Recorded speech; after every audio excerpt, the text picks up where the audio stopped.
Yeah. Cold shit.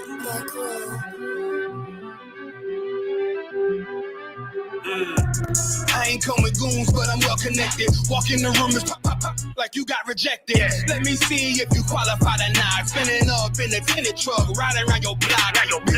Busy man. I get a wordy, yeah, this shit from top to bottom like a motherfucking ceiling fan. Hopping out the rental van, on my way to LA. Rubbers out in Cali and they killers out of every set. But I ain't tripping on no blood. One West, all my niggas got it out the mud. Put your face on a t-shirt, memory of niggas acting tough in them songs, that's the drugs. I don't need no cases, all my pistols clean. So now I weigh my options. Used to use the triple beam. Used to get the wop, mix it with the nicotine. Now I travel state to state and put on for my team. The fuck wrong with them? Ain't on my level, I should let my dog get them. I see niggas and they feelings, I don't feel them. Keep the Glockin' with me, it was like a ball with it. At the end, I gotta stay patient. They hate me, Lord, I gotta stay patient. You one of them? Yeah. What's the problem? I'm one West, go to war with everybody. Cut the grass for the snakes, fuck the gossip. Front line with them soldiers, that's my posture. Gun drawn, trying to curse the imposter. Shit get out the pocket, go to war with everybody, yeah. Shit that hate, make it to the featherweight. Niggas claim they hard, but they sweeter than a dedication. Hold on, think it's time to introduce. I'm a man and a beast and a stepper and a roller. Hold on, and a G and a soldier and a mover. Hold on, and a killer and a prophet and a shooter, nigga. Trying to stay humble, my shit crazy. Cold leader, need the blue stripes, no brick baby. Can't be serious, you a funny boy, young fly. Look wrong, must be a dummy, I ain't gun shy. Fuck that little bitch, she a hook. Nigga swear he the go, bring him to the bush, The fuck wrong with him? Ain't on my level, I should let my dog get him. Niggas in their feelings, I don't feel them. Keep the Glockin' with me, it was like a ball with it. Be at the end, gotta stay patient. They hate me, Lord, I gotta stay patient. You one of them? Yeah. What's the problem? I'm one West, go to war with everybody. Yeah. I'm from Philly, it get hot, you catch a cold case. I'm one West, these brothers trying to set my soul straight. They done turned me to a prophet from a demon, and I'm locked in this shit and I ain't leaving. Never. Ski mask transform to war mode like I'm Voltron. Stamp on my head and my chest from the most high. Put something tight around your neck like a bow tie. Got my niggas waiting charged up like they phone died. Red letter, drip clean, it looks so fly. Claim he riding, that's why I left his ass roadside. He gon' die. Skyscraper to a nosedive. 9mm plus P, fuck a 4-5. The fuck wrong with him? Ain't on my level, I should let my dog get him. I see niggas and they feelings, I don't feel them. Keep the Glockin' with me, it was like a ball with it. Be at the end, I gotta stay patient. They hate me, Lord, I gotta stay patient. You one of them? Yeah. What's the problem? I'm one West, go to war with everybody.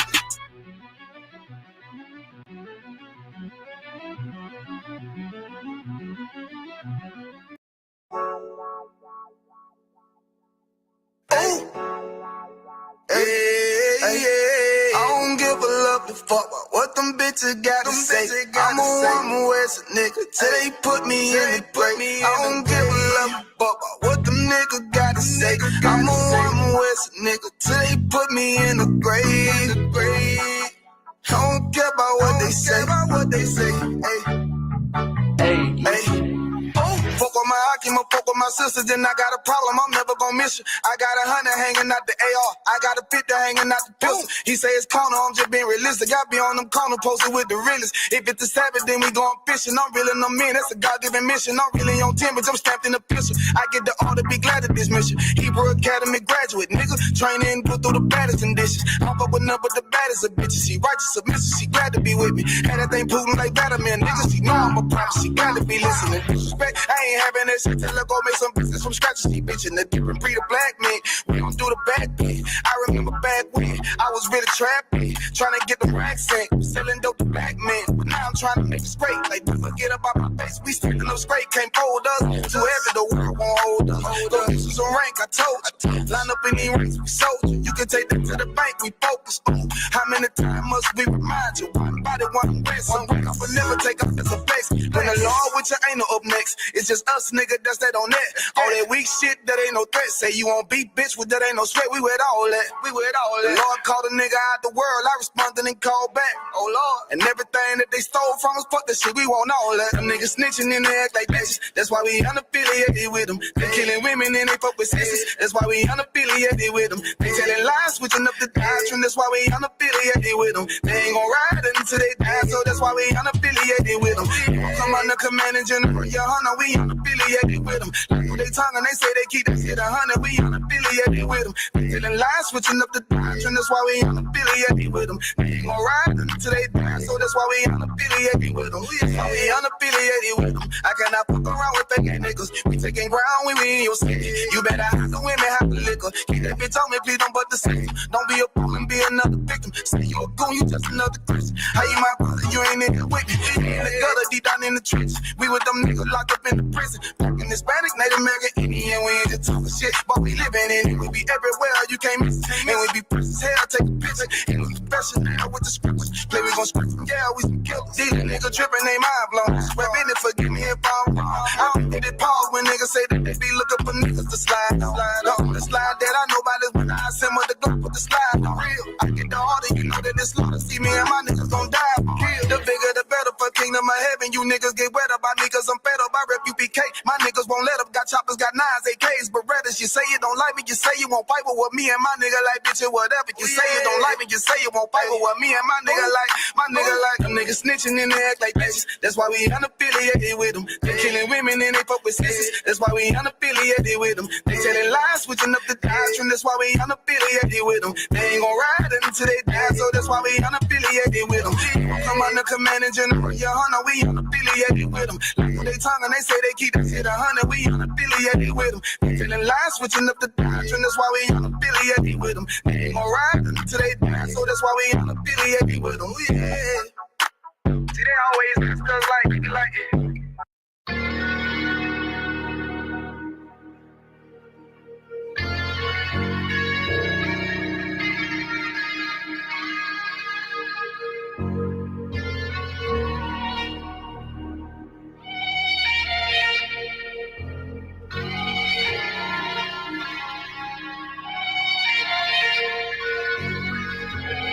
I seen heaven turn to hell, I gotta stay alive. Lord have mercy on my soul, stand by my side. I killed the old man and I watched him die. Lost a couple niggas, guess he wasn't my round. Hey, play my niggas, lay you down, they all down the ride. Keep my gun in my arm, I gotta stay alive. I gotta stay alive. Keep my gun in my arm, I gotta stay alive. Tell me we don't live in hell. My brother doing 55 in that cell. Nigga claiming he your round here spit shell. Same nigga you put on to hit the stand and tell. How the fuck you turn your back on a nigga that love you? Treat your kids like my kids, treat you like a brother. I told my dog, let's leave the streets to serve the most high. He said, fuck that shit, he trying to sell another pie. His daddy killed him, put him in a trunk, set him on fire. His wife was pregnant, he ain't never get to see his child. Had me thinking to myself, what happened if I die? Look my babies in the eyes, I gotta stay alive. I put my ego on the shelf and my pride to the side. I'm with some niggas who gon' step and got God on their side. Got in the ISUPK, they keep asking me why. As I do the work of the Lord, I gotta stay alive. Face the east, pray alive. I seen heaven turn to hell, I gotta stay alive. Lord have mercy on my soul, stand by my side. I killed the old man and I watched him die. Lost a couple niggas, guess he wasn't my round. Hey, play my niggas, lay you down, they all down the ride. Keep my gun in my arm, I gotta stay alive. I gotta stay alive. Keep my gun in my arm, I gotta stay alive. You ever pump a pack with a snake by your side? Yes, I did. See a man reach out to God before he died? Yes, I did. I know the Lord forgive us for these sins, but I'm starting to think the kingdom of heaven is for these kids. I told my daughter, there's one man in your bed, I won't stand for less. For my son, I hit your head on that fragile legs. I lost some niggas to that dope, I lost niggas to the feds. Remember Jono tried to stick me for that cheese on that bread, Yeah. I was thugging with Lucky and that nigga left me for dead. Endured to the end cause I listened to what was said. Mother told me she loved me when she was sick up in the bed. I was running them streets but the truth made me a man. Shit I don't really speak cause she'll never understand. That's why I ain't even tell her about these voices in my head. I'm still trying to manage my anger like Uncle Craig. I seen heaven turn to hell, I gotta stay alive. Don't have mercy on my soul, stand by my side. I killed the old man and I watched him die. Lost a couple niggas, guess he wasn't my round. They play my niggas, lay you down, they all down to ride. Keep my gun in my arm, I gotta stay alive. I gotta stay alive. Keep my gun in my arm, I gotta stay alive.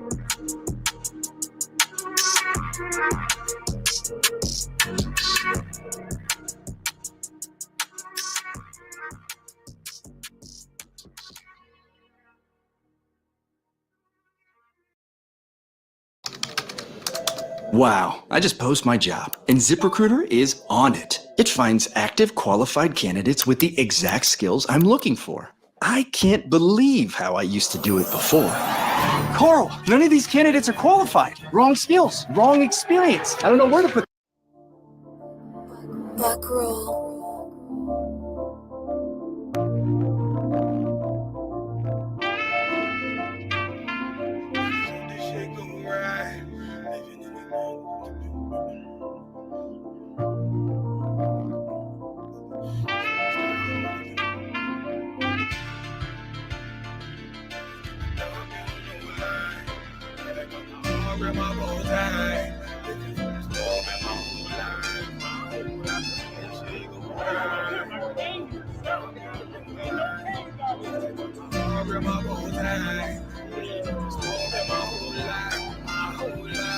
You'll never see another nigga like this. Used to have that white bitch popping on the night shift. Now I'm one westward, sharper than an ice pick. On you rappers' necks and it's feeling like some vice grips.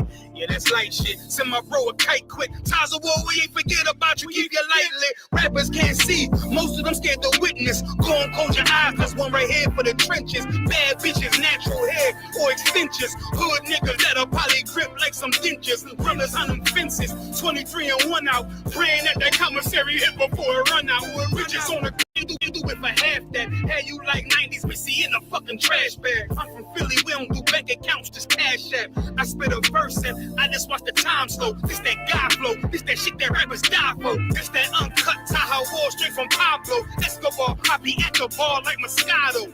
They think it's effort, but no, this that block work. Make the countermeasures, take pleasures, making an op heard. Lighters in the sky, cause every verse is a concert. My mind work at speed y'all can't fathom. Listen to the words of a champion. You can't, the streets need another anthem.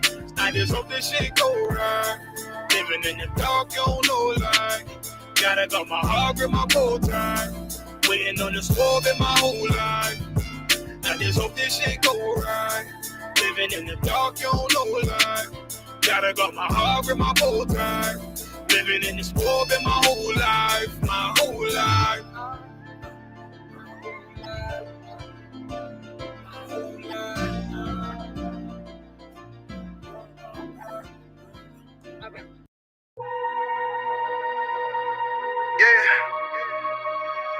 Okay, I've been in my Bible lately. You understand me? Like, shit crazy out here.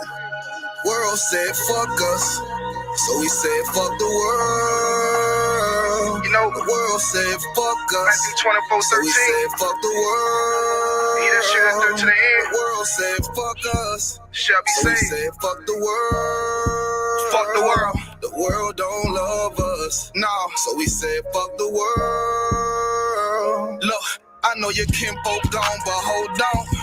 I know them lights ain't on, but hold on. Look, even if you feel you got nothing to hold on, I got a message. God said hold on to your sanity. I know you in a position that you ain't planned to be. With our lives, we're not addicted to gambling. You feel the pressure and the thoughts in your head are scrambling.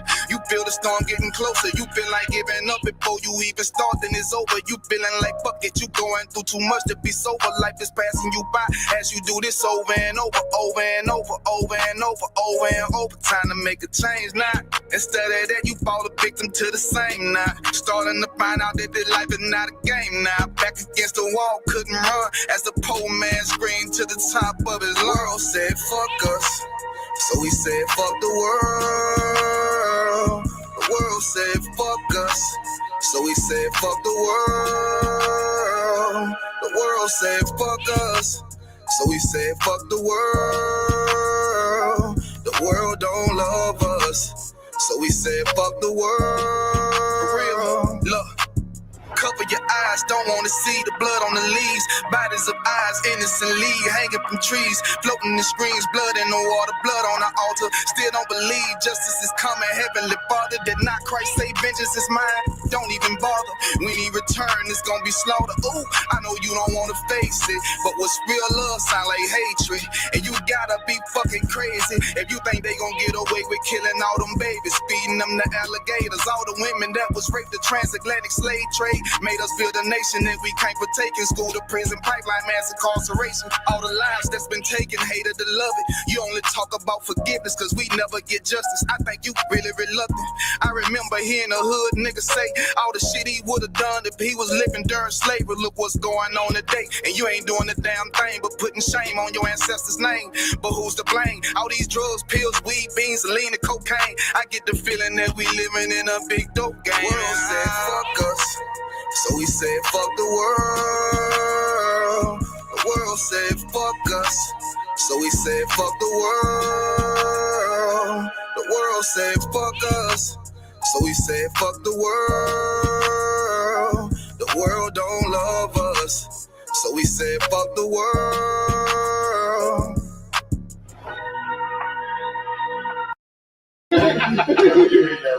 I'm trying to get to the bitches too.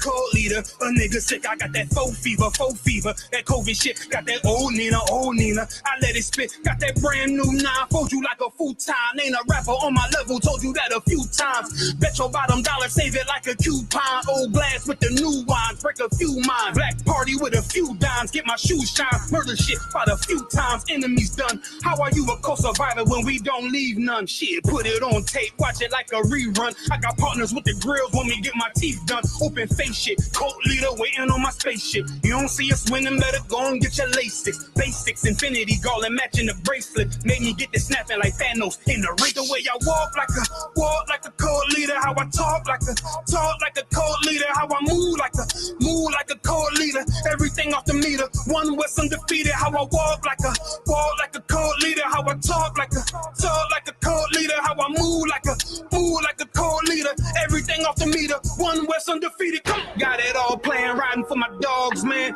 Cram a couple niggas with blickies up in the small van. Jungle like Tarzan, jewels in the armband. Still drink a cold old English out of tall can. Drinking more liquor in the rental, we got 2 doors. World domination, I'm bald like Lex Luthor. Gotta stay focused, sounding like Doc Umar. Ain't no dashiki, nigga, my squad needs me. Got the lions through the graveyard like Rafiki. But this ain't no Disney, more like a horror movie. 4K, too high quality for some Tubi. Cats wanna watch it, better pay for the premium. I don't rap for free no more, pay the team in them. You really wanna hear me cut the check of the committee? I ain't had to sell my soul, I ain't had to party with Diddy. All I did was grab the killers out every one of these cities. Cause I walk like a cold leader, how I talk like a cold leader, how I move like a cold leader. Everything off the meter, one West undefeated, and I walk like a cold leader, how I talk like a cold leader, how I move like a cold leader. Everything off the meter, one West undefeated, and I walk and I talk like a cold leader, and I move like a cold leader. Undefeated, cause I walk like a cold leader, and I talk like a cold leader. How I move like a cold leader. Everything off the meter, one West undefeated, and I walk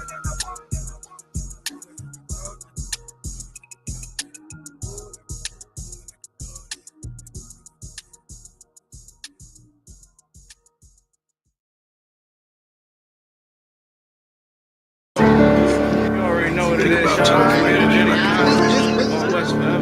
mean, you ain't gotta pay no price of buying no corners. Since when do we buy corners? We take corners. Man, you won't buy one way or another. Whether it's the bodies we done lost, or you're gonna lose. Time in the joint is behind us or ahead of us. I mean, you gonna get some shit in this game, but ain't shit for free. I mean, how many corners do we need? How much money can a nigga make? More than a nigga can spend. And then we ain't gonna be around to spend what we done made already. Shit, I ain't think I can be alone this long. Yeah. Well, we here. Yeah. Shalom, Israel. The Israelite School of Universal Practical Knowledge coming out of 1 West Hall, New York, 125th under Commander General YAHANNA. And since 1969, we've been bringing out the truth that so-called Blacks, Hispanics, and Native Indians are the true children of the Bible per the Bible, the true children of Israel. I'm your priest and officer, Yashala, holding down this law class for priest and officer 500 Kashaka War. Salakia. Here we go. Shalom, Yahba Shimi Awashah Barakatah to the brothers in the chat. No priest and officer 500 Adunya. And if there's any sisters watching yet, Shalom, Yahweh Shema Alathimba Shimi Awashah. Today's the law class. Something that we don't do as Blacks, Hispanics, and Native Indians when it comes to this Bible. And again, Salakia, I could not find my headpiece either. So bear with me, Israel. As a matter of fact, Salakia, 1 second. I see something.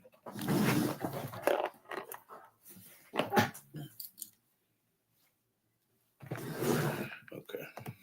All right, I'm back.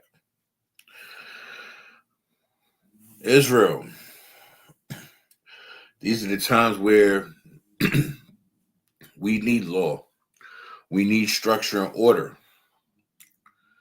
We need to do what we're supposed to do. And we need to do what we're told to do. You know, like when your parents tell you to take out the trash, clean your room. It's the same thing when it comes to these law, statutes, and commandments. The Most High say, don't eat pork, shrimp, crab, or lobster. Don't fornicate. Don't let your sons and your daughters lay with these other nations. These are all laws that we are meant to follow. And it's not a bad thing that we follow them. And it's not a bad thing that we're told to follow them. They're for our own good. You understand? This is so we don't piss off the Lord or anger the Lord for him to take out vengeance upon us on top of the heathens. This is why holy means separate. We're supposed to be separated from the other nations. And that includes our actions. We're not gifted with the sword like Esau. So let Esau do what Esau does. You understand? It's not on us to deal with Esau or any other nation that's among us that don't belong, with our kind. You understand? The fact that we don't rock out with one another is sad because we'll be quick to want to blend in with Esau, blend in with East Indians, blend in with Arabs, blend in with Hamites. People get locked up, don't want to be a Blood or a Crip, so they become a 5%er and want to hang under the Muslims, out of not necessity, but out of survival. Because it's almost impossible to be your own you and be in prison without belonging to a clique, a gang, or a group of some sort, unless you really that badass and you can hold your own, like literally hold your own against an entire prison, unless you like that, But this ain't TV like Luke Cage or anything like that. This ain't Marvel or Disney. Like, prison is a very serious thing. But again, when it comes to these laws, statutes, and commandments, we don't follow them. But we'll be so quick to want to follow the white man's laws. You understand?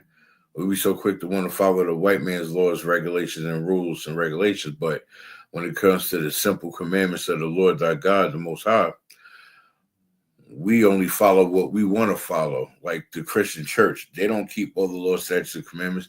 They want to keep the laws that make them feel good, because they care about what they feel. You understand? They don't want to keep the law, statutes, and commandments and actually be doers and teach Blacks, Hispanics, and Native Indians how to keep the law, statutes, and commandments. Because one, the Christian church accepts every goddamn body, which is lucky if I could. Con, sir. To your point, Christian church, Christians. Stress the word Christians. Yeah, I'm blaming it on the building right now. It's not the building. It's not the building. The building is fine. It's the people that's in there. Right. The people that's in there don't follow the law. They don't follow. Not only do they not follow the laws,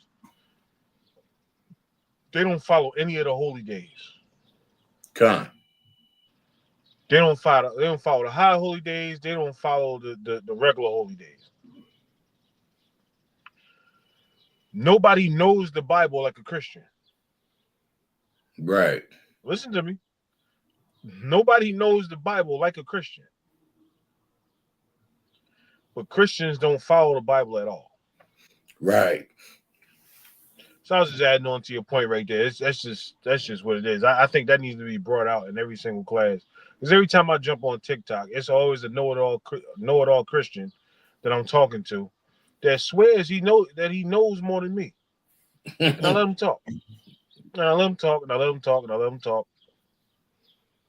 And then I come out and I crush every single point that they made. Right. So what is tell me who wrote Acts 17. I don't care who wrote Acts 17. It doesn't matter to me. I probably heard Acts 17 read one time, and now I follow whatever's inside. I follow what's inside the whole damn Bible. Right. The only thing we don't follow now is unaliving some people. Right. That's what we don't follow. All right, you can follow everything else, just don't follow the unaliving part. But here's the point though. Christians know the Bible, don't follow nothing in it, but then we'll try to judge you if they think they caught you out there or something. Right. No, one more time. Christians know the Bible, don't follow nothing in it, but then we'll try to judge you if they think they caught you out there on something. Right. I'm about to do it like Dr. Umar Johnson. I'm about to say it 3 times in a row. They don't follow nothing in the Bible, but they're gonna try to judge you from what they think that you're wrong in. Con. This heavy. is wild. This is a wild time we live in, man. It's a wild time. It's almost damn near make you crazy if you're not grounded in this truth. It'll make you insane. Con, sir. And it's heavy that you say that, because you're right. Who knows the Bible like a Christian? And the second you say something that they think they could trip you up on because they lean to their own understanding, that's where you end up cooking them. And it's almost like you set them up. You know what I mean? Like you set a web, like like you know what I'm saying? And they step right in every time.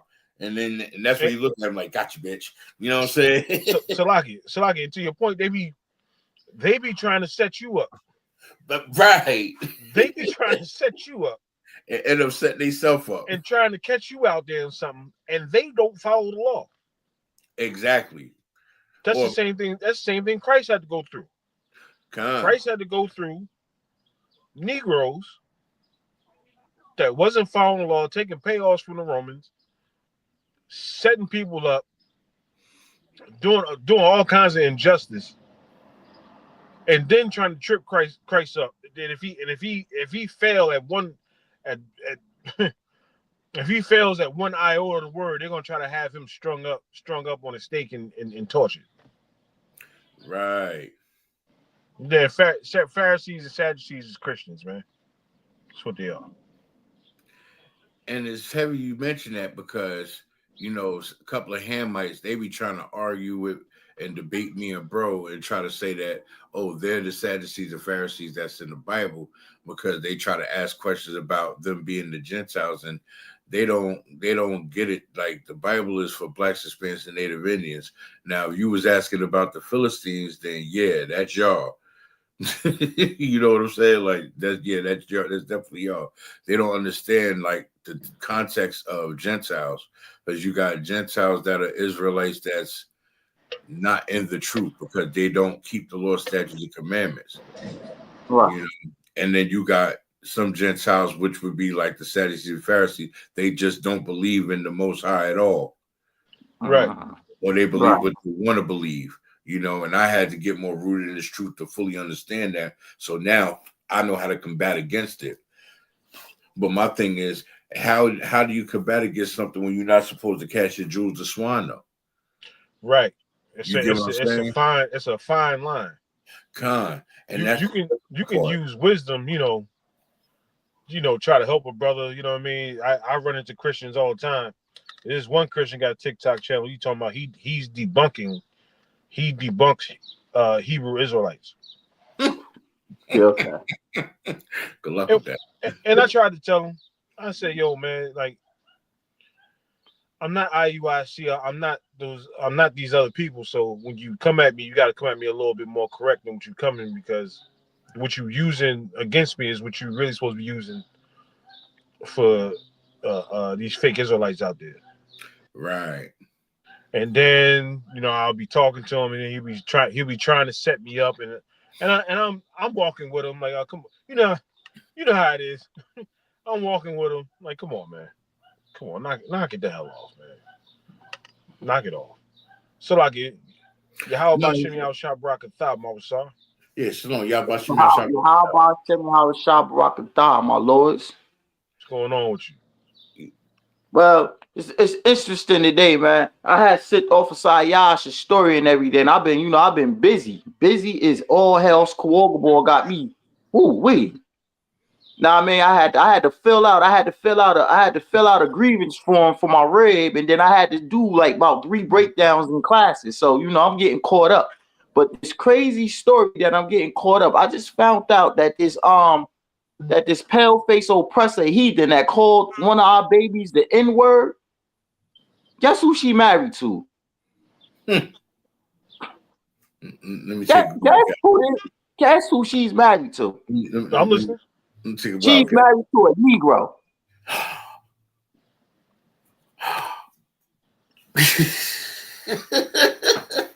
Who knows? She became popular in Minnesota, right? These white people sent her $700,000 because she, you know what I mean? She called them little black kids the N-word and all of this, and then it comes to find out she's married to a nigga herself. So this Negro, look, I want sisters to understand how much they're being hated right now. This Negro hates sisters so much, he will go lay next to a devil that'll call him the N-word, that'll call him a Negro. And sisters will do the same thing. I mean, so I know this Hamite. I know this Hamite and I know this devil, right? They together and they married, right? And when they fight, the devil call her a nigga. You know what I mean? And she called him a Guido piece of, you know what I mean, piece of Italian bread and all this. But when they fight, it's race arguments. She ain't even a Negro though.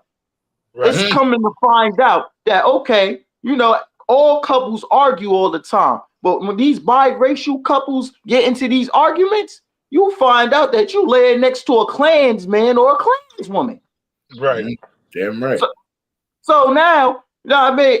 You could be racist and lay you could be racist in love. Marry a black man or marry a black woman. You know, people be thinking that they not racist. They're an interracial couple.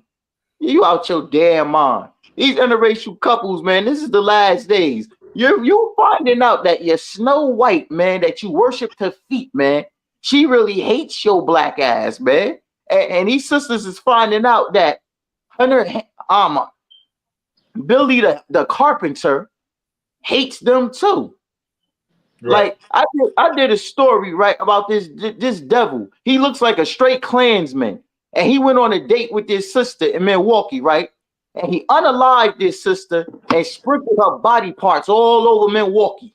Yeah, we. They finding her goddamn kneecaps in one county. They finding her legs in another county. You feel me? Hell, they might have found one of her body parts by Captain DeBar Marfinham school. God. This is what this devil did. He finessed her, took her on a date. Then after the date, he burnt her car up and chopped her body part up and sent her all over the goddamn Wisconsin. She was like 19 or 20, wasn't she, Mama? When we covered that? She was like 19 to 20 years old, right? The Lord said not to deal with these heathens. Right. Right. And we finding out that we're dealing with these heathens because of the Christian church, because blacks, Hispanics, and Native Americans hate each other so damn much, man. We hate each other so damn much. The black man and the black woman can't get along in the household. Know what I mean? The black woman can't get along. Yo, I seen this story on Young M.A., right? So apparently she's not a dyke no more. Right? Most high in Christ. But the stupid bitch is dying from cancer. But she's dying from cancer and alcohol liver poisoning. Her eyes look like straight piss. She's in a bad state. She is getting destroyed. So now you wait until you in a bad state with your eyes all yellow and a Most High just breaking your ass down and say you ain't a damn lesbian no more. Hold on. She wait till she down. She wait till she down bad. Salaki. She wait till she down bad to want to try to get at boxers to some brother. Right. Like isn't that insane? This damn devil. That's a devil. That is insane. And this is the thing, my Lord, right? These sisters, right? They say the black man is the problem. Okay, no sweat. So they get rid of the black man and they go be dykes. They go be lesbians. According to Young M.A., the lesbians was the problem. Okay, so now they go date the white man, and now the white man is chopping their damn body parts up and sprinkling them around like fruity pebbles. So now what's the problem? What's the problem now? Salaki, if I may. The problem is what Miosa Daniel was bringing out from the very beginning. We don't keep the law, statutes, and commandments of the Most High God as blacks, Hispanics, and Native Indians, and we blame majority of the time is the Christian church fault. Because again, Christian church welcomes every damn body, so there is no separation, there is no holiness. You understand? And then, like he said, like also Daniel said, nobody knows the Bible like the Christian church. And they'll be damned if you're gonna question they faith in the God, not my Jesus, you know, like that biracial couple you was just talking about. I can hear that here, my brother. That's about not my milk and magnesia. Don't talk about my milk and magnesia. No, it's a hand. You know, she ain't a sister, but it's a woman that's a Hamite, right? I was cool as hell with the sister till I found out she was a Hamite. I had to cut her off. And her husband's a devil. It did. If I'm not mistaken, Marcel, didn't we just cover a story about a white man unaliving his black wife? Now she was do that. And he shot her up like 15 times, right? Yeah, he shot her up and then reloaded the damn clip and shot her up some more. God. But yet we don't learn our lesson. When the Bible clearly states, matter of fact, get me that, Marvasar. Yes, sir. Don't give our sons to heathens and don't give our daughters away to I'm paraphrasing. Well, I got the first one right here, sir. It's the book of Deuteronomy, chapter 7, verse 3. Neither shall thou make marriages with them. Right. Don't make marriages with these heathens, because though they might seem cool, though y'all might click, though you might feel y'all compatible, eventually at some point, either you, your significant other, or the families between the two of y'all is gonna clash. Y'all gonna bump heads. You gonna date that white woman, and you gonna end up being invited to a cookout, not knowing that you're the one that's gonna be cooked. Right. And end up going to the backyard, and now you in a Klans rally. And you get hung by a bunch of bikers with white sheets. You understand? Like, people don't understand how bad they tortured us back in the day. They didn't just used to hang us. They tied us to pillars and posts and had horses pull the opposite direction until our limbs came off. You understand? They don't have our limbs removed. They created machines to remove our body parts as torture. Remember that chair I brought out in that other class, Marshall, that history class, and I showed you that chair, the image of that chair. Spikes with it, right? Spikes. Yeah, spikes at every angle of that chair, and they used that to break the slaves. We got more on this, sir. Why was that never brought up in history class and when we was in school? Why they never showed that chair? Right. Yeah, like it. Read on. I want to concert. Yeah, it's getting good. Let me start from the beginning. The Most High God is telling Moses, he's telling the Israelites, the blacks, Hispanics, and Native Americans of Negro indigenous descent, right? He's giving the order. This ain't what you want to do. It's an order. He said, it's the book of Deuteronomy, chapter 7, verse 3. Neither shall thy make marriages with them. Thy daughter thou shalt not give until his son. Right. We're not supposed to give our daughters to their sons. You understand? Why, Mama Shah? Because if we give our daughters to their son, our daughter is going to get chopped up in pieces and sprinkled the hell all over Milwaukee. That's what's going to happen to our. That's why he said, "Don't do it." That's one. We'll finish the scripture out. That's what I was basically saying. I want a concept. Nor his daughter shalt thou take unto thy son.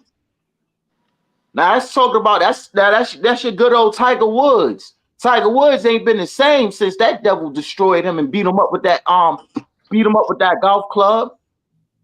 What about Ray J? What about Kanye West? You understand? Man. Like look at these rappers, look at these artists. You know what I'm saying? Dealing with heathens. You know what I'm saying? Like Drake too, he another one because he got two kids with this former porn star who's a white woman. You know what I'm saying? There's a lot of artists, actors, actresses out here that have biracial marriages or whatever, and they don't get it until they get it. You know what I'm saying? They don't get it until they get it. If I'm not mistaken, what isn't what's that actor's name? I think if I'm not mistaken, he's got a biracial wife. He got a white wife. Shoot, look at what happened. What turned out with Young Jeezy and Jeannie Ma. Also, Dunya covered that one. You know, man. Like, look, it doesn't work. We think it's exciting that we dealing with a heathen because it's something different. Oh, I got an Asian woman, or I got a white woman. Oh, nah. You know what I mean? I got a brother that's in the world, and he's married to a white woman, got 2 kids with her. Don't get me wrong. To each his own, no sweat. That he a Levite. You know what I'm saying? That it is what it is. You know, you already knee deep. Ain't nothing I can say to you about it. You know, it is what it is. You know, it's you know, it's touchy subjects when it's people that's close to you. They deal with these situations, and you know the truth. You know what I mean? And it's like you're not trying to like badmouth them or talk bad about their spouse or nothing like that. But it's like, come on, like you grew up all our life dealing with your people. What made you switch up now? That's all I'm saying. Like, even me being in the world, that did not seem kosher to me. That didn't seem right to me. And this is before I knew the truth or anything like that. Certain things in my spirit just never sat right with me in life. My grandmama taking me to church never sat right with me. That's why I slept through church every time. Right. Because something never sat right with my spirit being in there. And Salaki. Hey, Marcel, finish that scripture. Hey, Come on, sir. And this right here is going to tell you about the genie Moss situation too, my lord. Verse 4. For they will turn away thy son from following me, that they may serve other gods. So will the anger of the Lord be kindled against you. That's the reason why you're not supposed to marry other races, because they will turn you away from serving the Lord. The greatest case of that was Solomon. Right. So Solomon was out here building altars and idols to other gods and shit. Right. And Solomon was that guy. Once you start marrying heathen wives start getting in your ear, start pecking at you constantly, and you'll end up not serving the Lord. Right. That's the reason for not. It's not just because the Lord said not to do it. Okay. It's a reason for you not to do it. Right. And that was my question, sir. I wanted to ask you that, but you kind of hit the nail on the head and brought it up already when you said Solomon. Was that the cause of the Most High not having Simon in his favor anymore? Solomon, Salakia, or was it? Salakia, my audio went out. My audio went out. Salakia, my audio went out. You got to repeat that.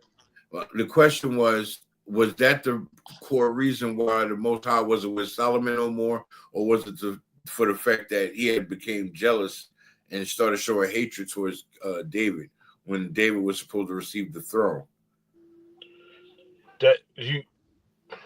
Solomon is David's son, so you would have to Solomon didn't hate David. That's not even in scripture. You would have to provide a scripture for what you're talking about. Because when it was time for Solomon to get the throne, he got the throne because David gave it to him. Well, I was referring to King Saul. Oh, I thought you said Solomon. You didn't say Solomon? No. I was referring to King Saul. I say it again, Salaki. Okay, what I was saying was, King Saul took David in, treated him like his son, and he didn't. Maybe I was confused. Didn't King Saul have many wives? That were not of the nation as well, or that was just that was King Sol. That was Solomon after once David had Solomon. That had the 700 wives and 300 concubines.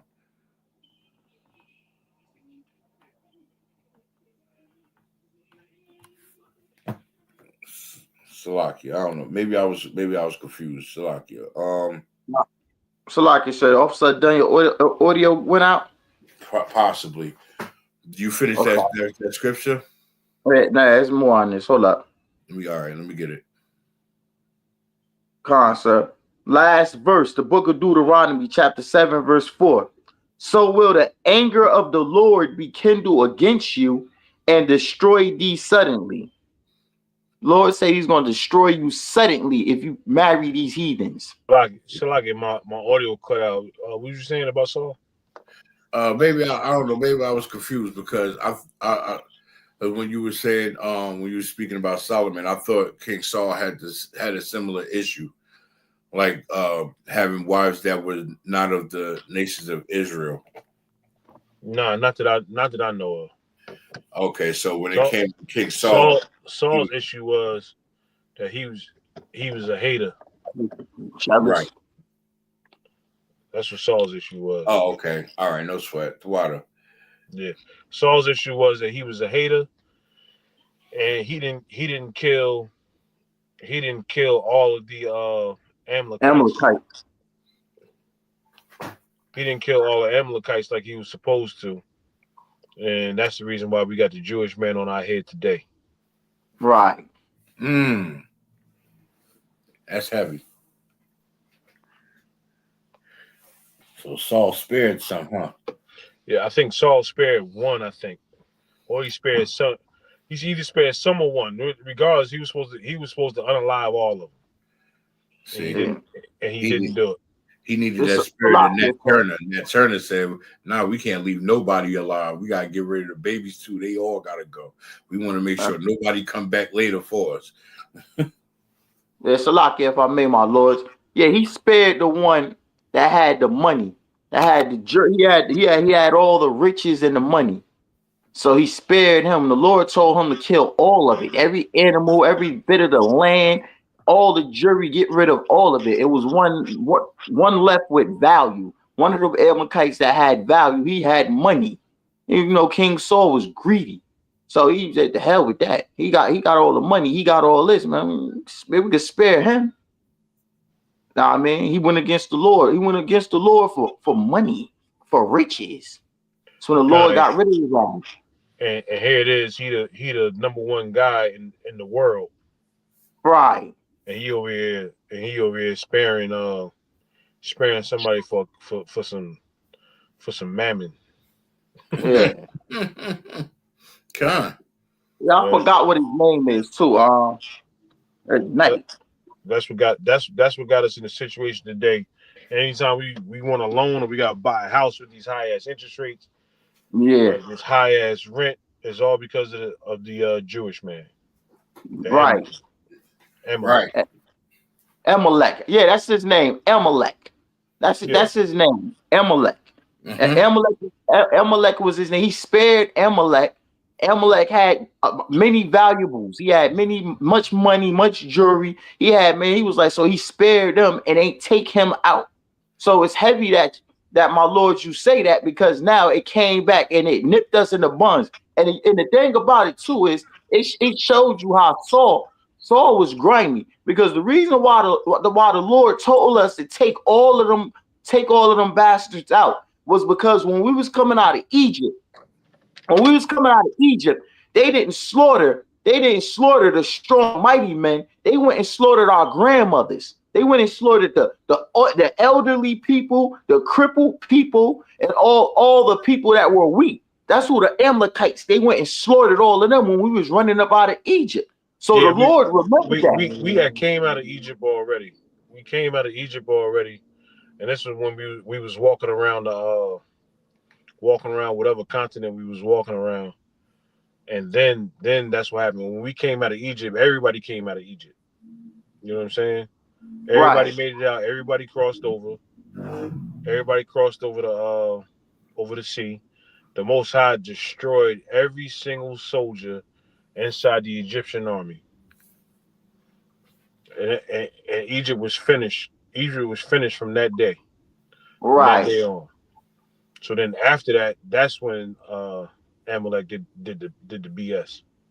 Did that BS to our grandmothers and our grandfathers and everything. And then the Lord waited to get them 1,000 years later. That's what he told Saul. Remember what Amalek did, and to go slay all of them. And this bastard leave Amalek alive because he got some money. Good.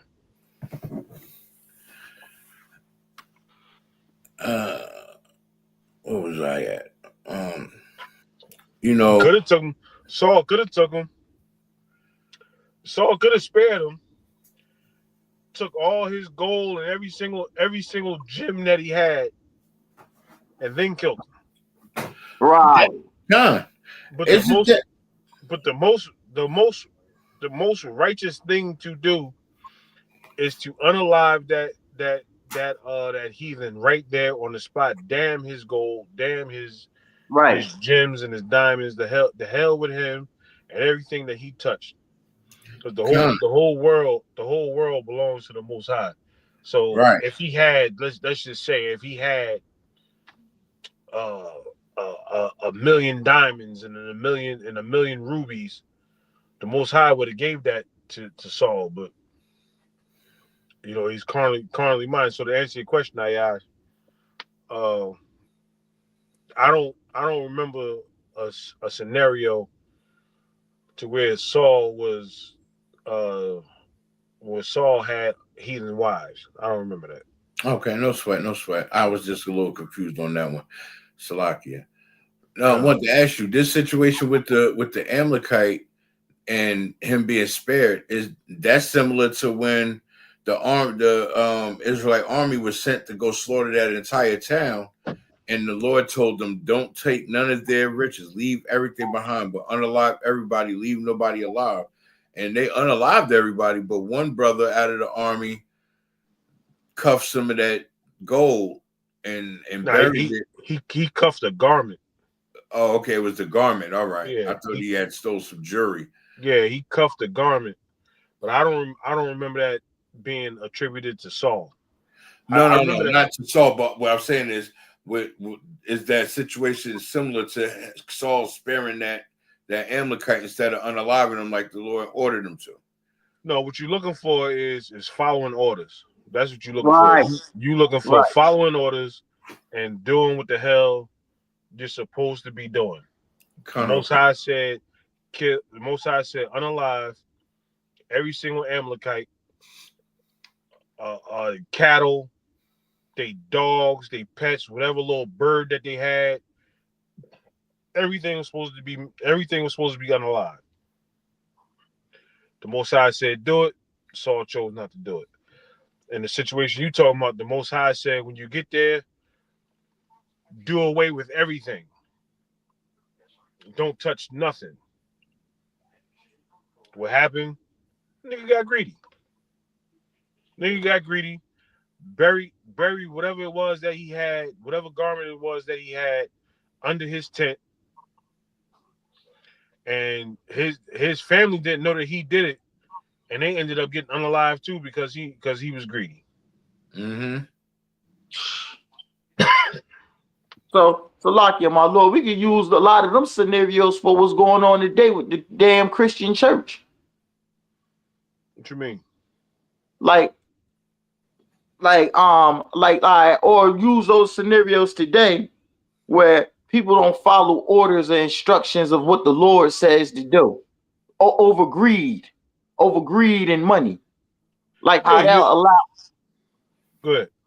Yeah, how they'll allow anything. Like for instance, the Christian church allows the LGBTQ to run the church, allows these loudmouth whores to run the church. He allows them all to run the church based off of money, right? Based off of money, he allows them to break the laws of God and not follow orders. And because of that, we see Christians and our people get slaughtered left and right. You wind up with Dylan Roof in the damn church, right? Hugging on them and kissing them, and he get ready to shoot your grandma in the head. The Lord gave an order not to have them in the sanctuary, but because they love money, they think all of these devils got money. They invite him in the church. God loves everybody. That whole God loves everybody thing is all over money. So, Lucky, what about that white woman that got sentenced for murder? She did 25. I think she got sentenced to 25 years for murder. And then the black judge came down off the stand and hugged her. Yeah, Amber Geiger. You know, you remember that, right? Yeah, Amber Geiger. Like, they don't show no compassion for us. When they sentenced us to 600 years without the possibility of parole, when they sentenced us to double life, when they want to give us 1,000 years, like they do that to make an example. They want to throw us under the jail, or they want to give us the death penalty. They don't show no compassion. They don't show no more remorse. Why, even during our trials and tribulations, we still try to make room for these goddamn heathens? This is why we need to know the laws, statutes, and commandments of the Most High God. And we need to keep the laws of the Lord rather than the laws of man. Right. As a matter of fact, let me pull that.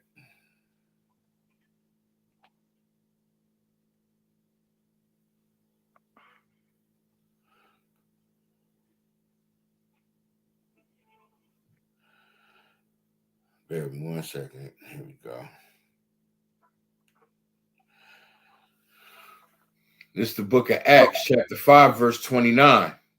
Then Peter and the other apostles answered and said, we ought to obey God rather than man. Why would we want to worship the creation over the creator? Right. Why would we want to follow the creation over the creator? The Lord created everything we have in front of us. Why do we still insist on following behind not only one of the creations of the Lord, but one of the most creations that he hates of all creations? You understand what I'm saying? He loves the 12 tribes of Israel and hates the other nations, but yet we try to seek the approval and kiss up to these other nations when the Most High God hates them. Yes, he created them, but he does not rock with them. He does not know them or their forefathers. He knows the forefathers of Israel. He knows the forefathers of the 12 tribes. That's what he knows. He knows those that do his works. He knows those that put their bricks in. The Most High God don't know these other nations. So why are we worried so much about keeping these laws of this white man when we need to be focused on the laws of God? If they want to unalive us, they're going to do it. Ain't no kissing ass and kissing up that it's not enough kissing up we could do to prevent them from unaliving us. When they got it in their spirit to get up that day and say, I'm going to kill me a nigga, they going to kill him a Negro. Right. You understand? There's no stopping it. There's no stopping them. There's a movie, right? I forgot what it's called, but it's a good movie, Mama Saw. When I find it, it's on Netflix. When I get the name of it, I'll shoot it over to you. But on the cover of it is a young black man and it's a white cop. This young kid, he gets up, goes about his day, walks his dog, puts his dog back in the house, goes out, work and everything, and then makes a pit stop over at his girlfriend's house, and he's laid up, he's chilling. He gets up at a certain time to go leave his girlfriend's house, and as he's walking out front, I think he lights a cigarette or lights a split, and a cop walks up on him, and the situation goes from normal to all the way left field, and the cop ends up unaliving him. And then this is where the movie starts getting crazy. He wakes back up and he's still back at his girlfriend's house. So he ain't thinking nothing of it. He gets up, he leaves out, same thing, walking up the street, lights a spliff, this, that, and the third.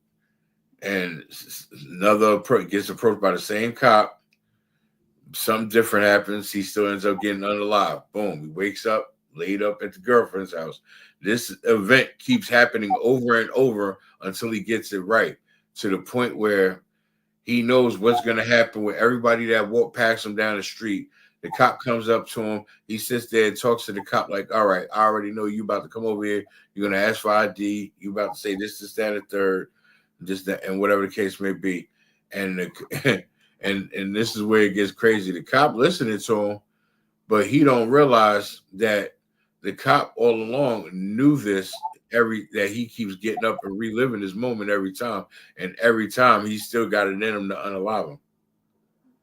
Sheesh. That's the moral to it. But it gets crazy. At some point, he almost makes it home to his dog. That's all he was trying to do, make it home to his dog.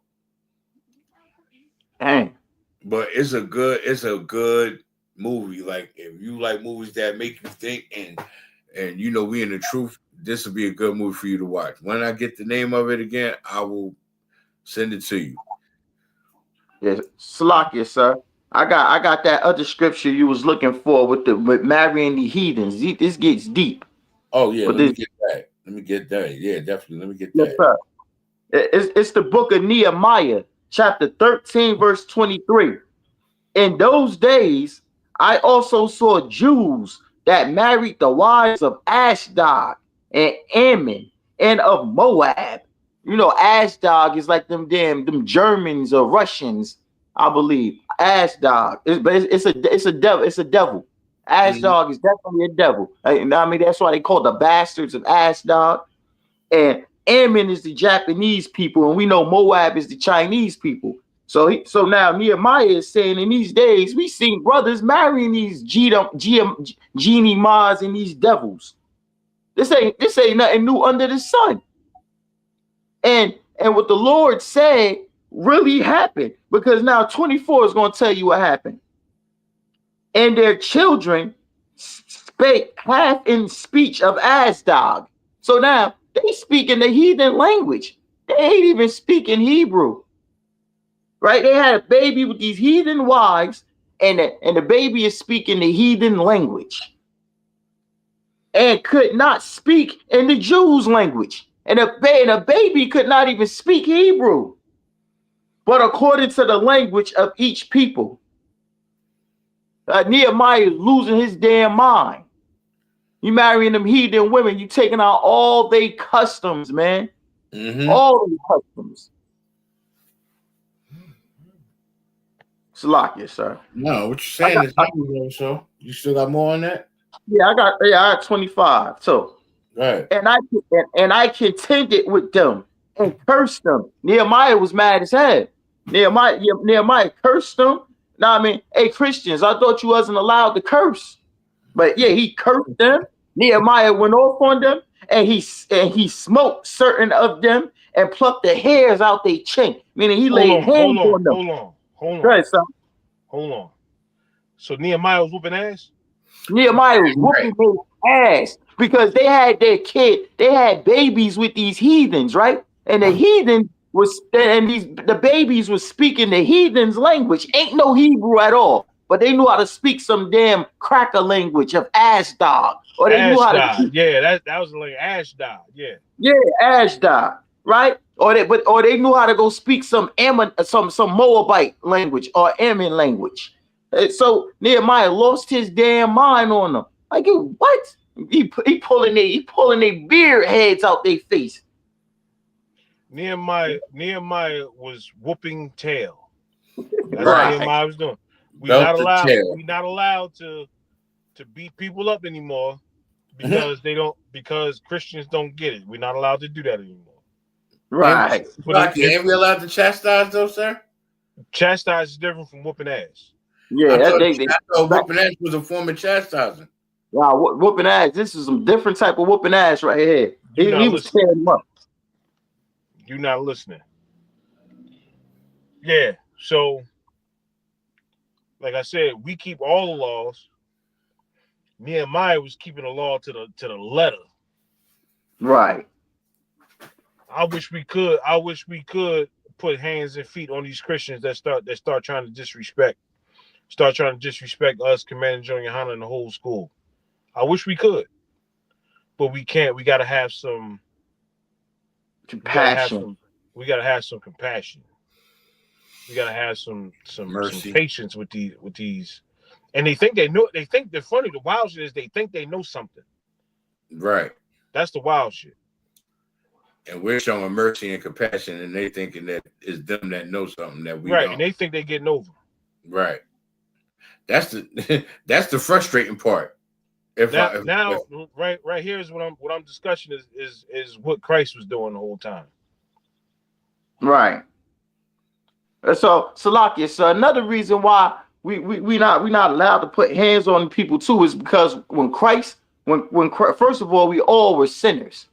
You know what I mean? We all were sinners. We was in the world, we were sinners. We got to give other people the opportunity and the same compassion to hear the word and to come to the truth because nobody never put their hands on me for me not knowing the truth.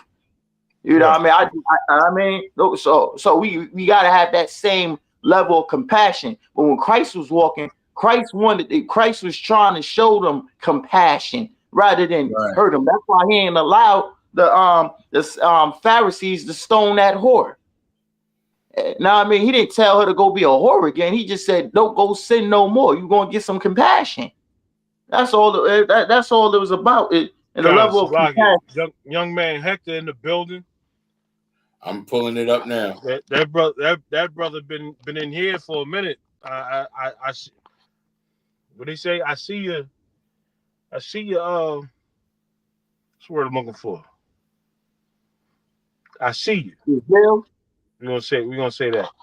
We're gonna see Yeah. that. I see that. I see you. Hey, Salaki, I got a roll. All right, Yahweh no Shem Yahweh sweat. Shah Barakatah. Shalom. Salaki, Yabba Shem Shabrakatah. Water, sir. Hey, I catch you brothers tomorrow. Come. So Salaki, so we got more on this too, my lord. All right. You Finish that out, and I'm gonna bring out this precept that young man Hector pulled out. You know, young man Hector be on fire, boy. This brother, he belongs in this class with us, man. I'm telling you, he gonna be a great priest. He stand strong and stay focused and endure. He gonna make a great priest, man. Because I could see him teach a class because he got some good precepts.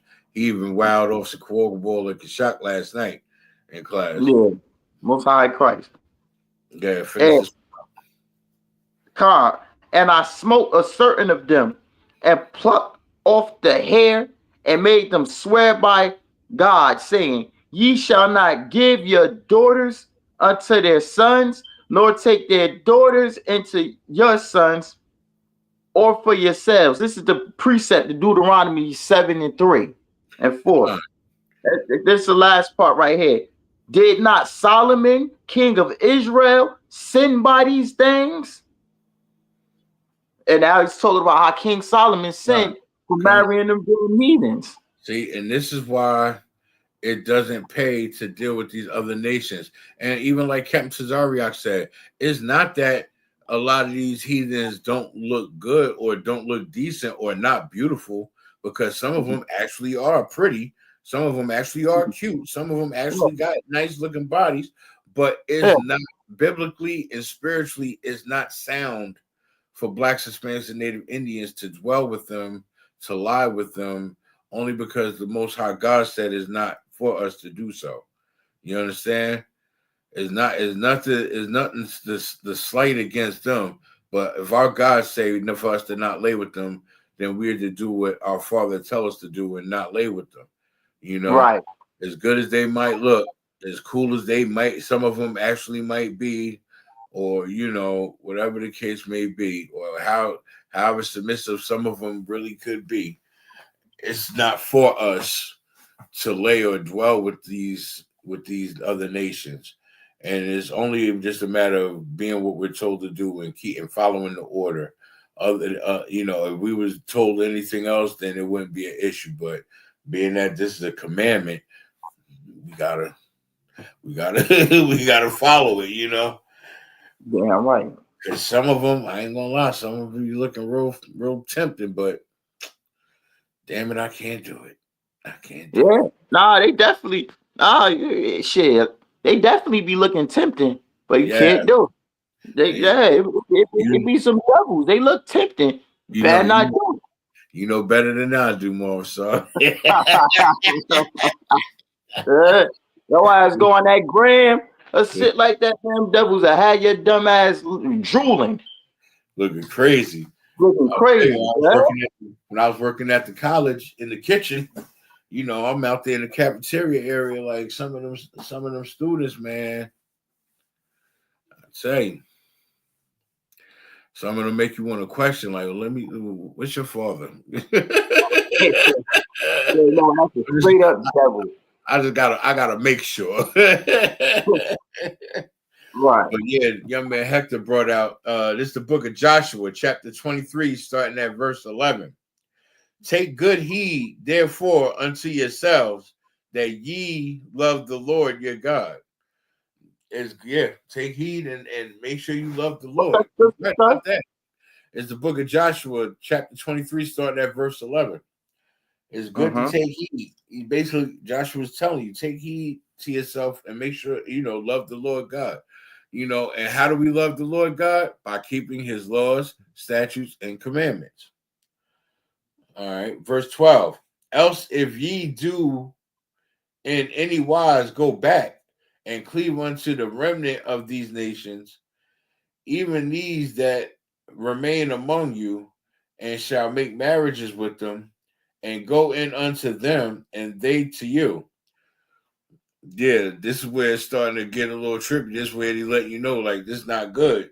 If you backslide and you go back and deal with this Asian woman, you go back and deal with this white woman, because it say cleave unto the remnants of these nations, like any last little drippings of them that's still around that you just so happen to catch your eye on, you know, don't do it, you know. And it say, if they as these that remain among you, and shall make marriages with them, and go in unto them, and they to you. Don't, basically, that's a warning sign. Don't go in them. Don't go in unto them. Like, don't slide up in them. Don't do it. Don't do it. Because the worst case scenario, you go have let's say, you know it's wrong, but let's say you lay with a heathen, and you honestly didn't know, you know, or she misled you. You asked the questions, and you still ended up, you know, laying with the heathen or whatever. Let's say she got pregnant. That's not a good look, because the whole thing is, how you going to explain that to your camp leader? You get what I'm saying? Right. How you going to explain that to Commander General YAHANNA, General Muhammad? Because you can't bring it to no feast days. You can't bring it to class. You can't bring it to no high holy convocations. You can't bring it to the Passover. Now, as General Muhammad would say, she could pay your tithes. She could pay your tithes like a month. You know what I mean? She could pay your camp fund and all of that, but she can't come. You can't bring her to the cookout. Nothing. Yeah. So, Salaki, if I may, sir, if you had a heathen before you came in the truth, you are still married to her. You can't throw her away. You got to keep her. Yeah, I understand that. But not after. But after you know the truth and you in the truth and you know you can't marry heathens, it's going to be held against you if you touch that heathen now. Right, that part. You know, this is why we're trying to make sure we don't just ask the questions, we do the due diligence. This is why that 1 year rule is important, because that applies for everything we do. You know, we investigate, we seek, and we gather information. We don't just go rush head first into things.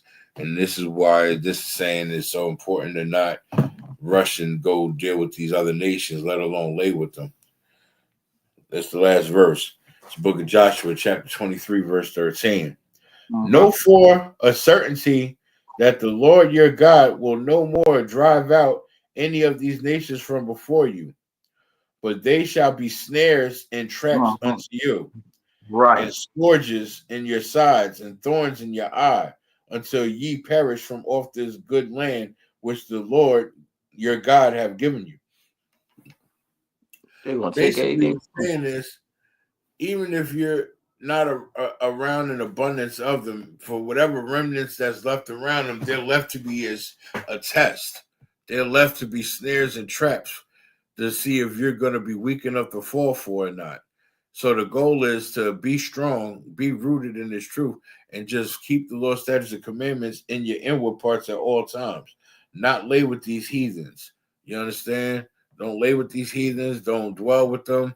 You can do business with them, and will and deal with them, of course, to make money or business moves. But anything on a personal level, no. You know what I'm saying?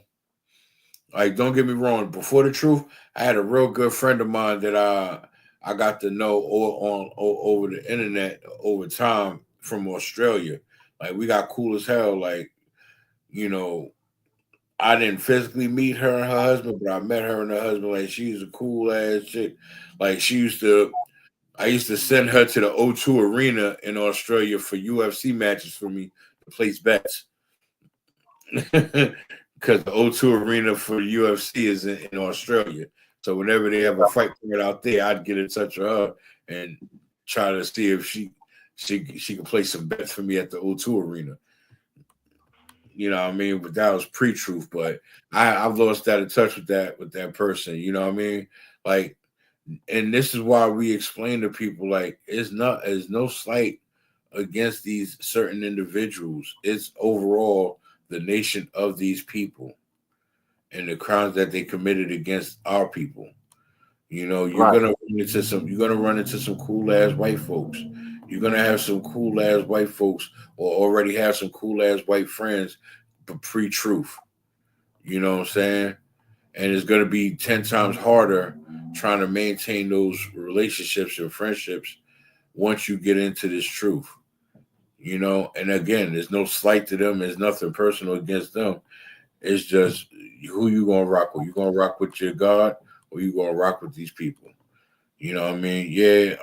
Are you willing to lose a friend or two? You know what I'm saying? How much loss have you already taken in life? What's another loss? You know, because it's never really a loss, it's a lesson learned. Right.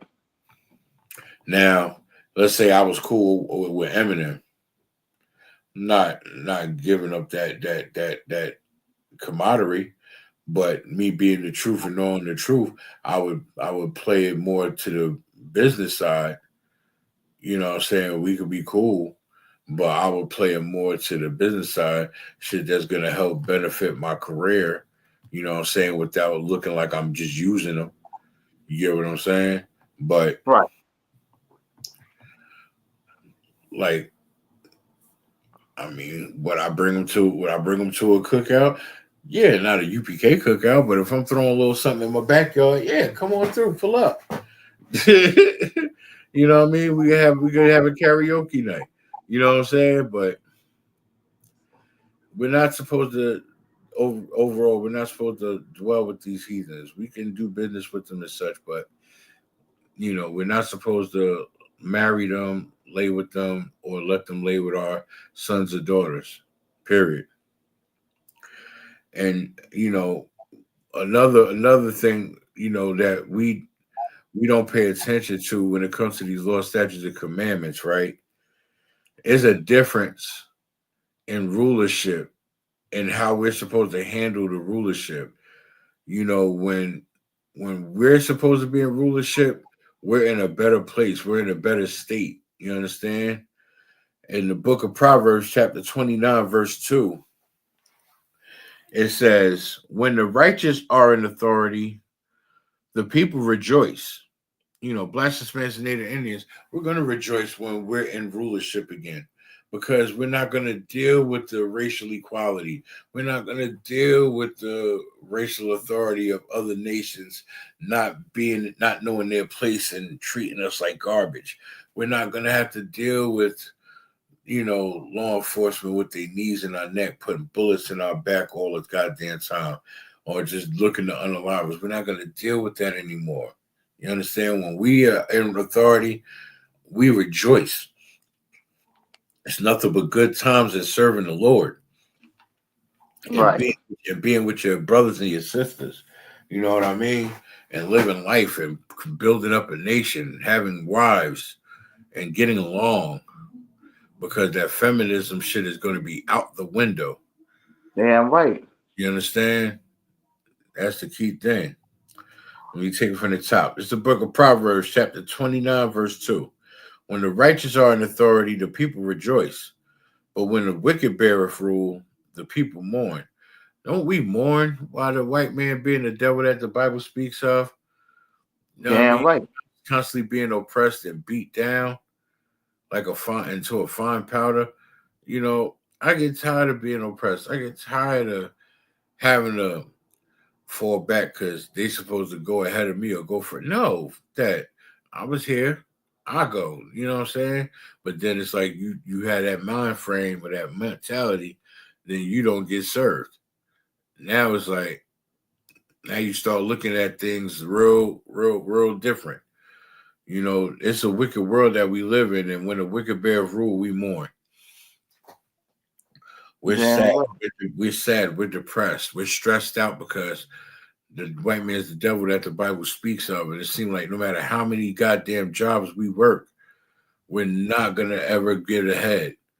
Our body's going to be so beat up from manual labor and slave labor that we can't even enjoy life when we have the time off. We can't even enjoy the life that we building when we have the PTO. You know what I'm saying? We won't even be able to enjoy raising little children and really enjoying ourselves and enjoying the time with raising them because of the oppression, because the price is up everywhere. Salakia, sir. If I may, right? If I wasn't getting in shape and back in shape, like from Hebrew Academy and back to, lifting them weights, hitting 300 push-ups a day, man, and my body would be tore up being a garbage man. You know what I mean? But it feels good. Like a light workout when you're doing it now, right? Yeah.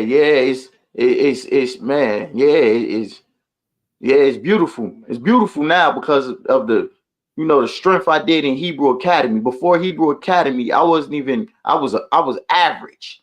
Now coming out the academy, I'm a superstar. Now I mean, because of all that pain I put in and learned how to deal with it. And that's why it's great to be in this truth, man, when you in captivity, because then you get to experience how to deal with this oppression, how to fight the demons of that pain, how to fight being a sloffer, of being lazy. When you learn how to fight them demons, it becomes so much more easy. It become heaven. And you not easier, not easier, but simple. It's like when you're setting yourself for the world. The fight's not always going to be easy, but it's simple to do because all you got to do is just do it. And fight the urge. The demon is that urge to want to smoke. That demon is that urge to want to fry up some shrimp. You understand? That demon is that urge to want to go lay with that white woman because she got a nice breast, a pretty mouth, and yammage going on back there. Right. You know what I'm saying? Or that print in the front looking real plump. Right. You know what I'm saying? Yeah, all that might look enticing. All that might look good. But it's nothing like a black or Hispanic woman, I'm telling you. Damn right. Damn right. Shoot, why we at it? What you got? I could queue up that's dealing with the law script, law class. It's a bunch of things and they're queued up, sir. You know what I mean? Just go roll on. We always got things roll on. We could touch on that damn devil that, you know what I mean, that called that baby the N-word. That's queued up. Yeah, it is queued up. Let me share it. I got it right here already. Since we getting through it already, we got time to throw some articles up. Right. Everything I got in the clip, I'm waiting for it. Salakia, sir, you ain't gonna like this shit right here. What? Salakia. You know them officers that beat Tyreek Nichols to death, that class we covered in Memphis? Yeah, them 5 black cops got sentenced. Yeah, those cops got acquitted. Oh, they got acquitted. Most high Christ. Yeah, 3 of those cops, they got acquitted. Most high Christ. Most high Christ. You know why? They black cops. I don't want to see our people locked up. Yeah, they wrong for unaliving Tyreek Nichols, but they did it under the orders of that white cop, and they got acquitted because nothing happened to that white cop, and people kept making noise about that. How that white cop was a sergeant in charge, gave them the order to unalive him, and then y'all did them niggas so dirty before Tyreek Nichols' body even got buried. Y'all fired them cops, locked them up, indicted them, and sentenced them before the body got cold. But when them white cops tortured and waterboarded them 2 boys in Mississippi, y'all did nothing.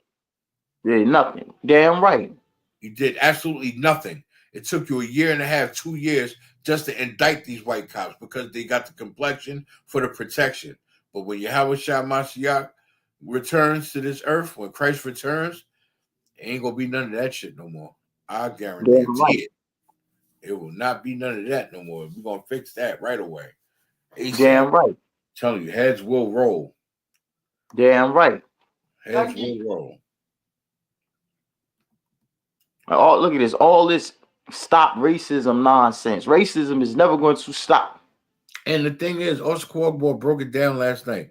Racism ain't nothing but a one nation of people preferring to deal with only their people. Right.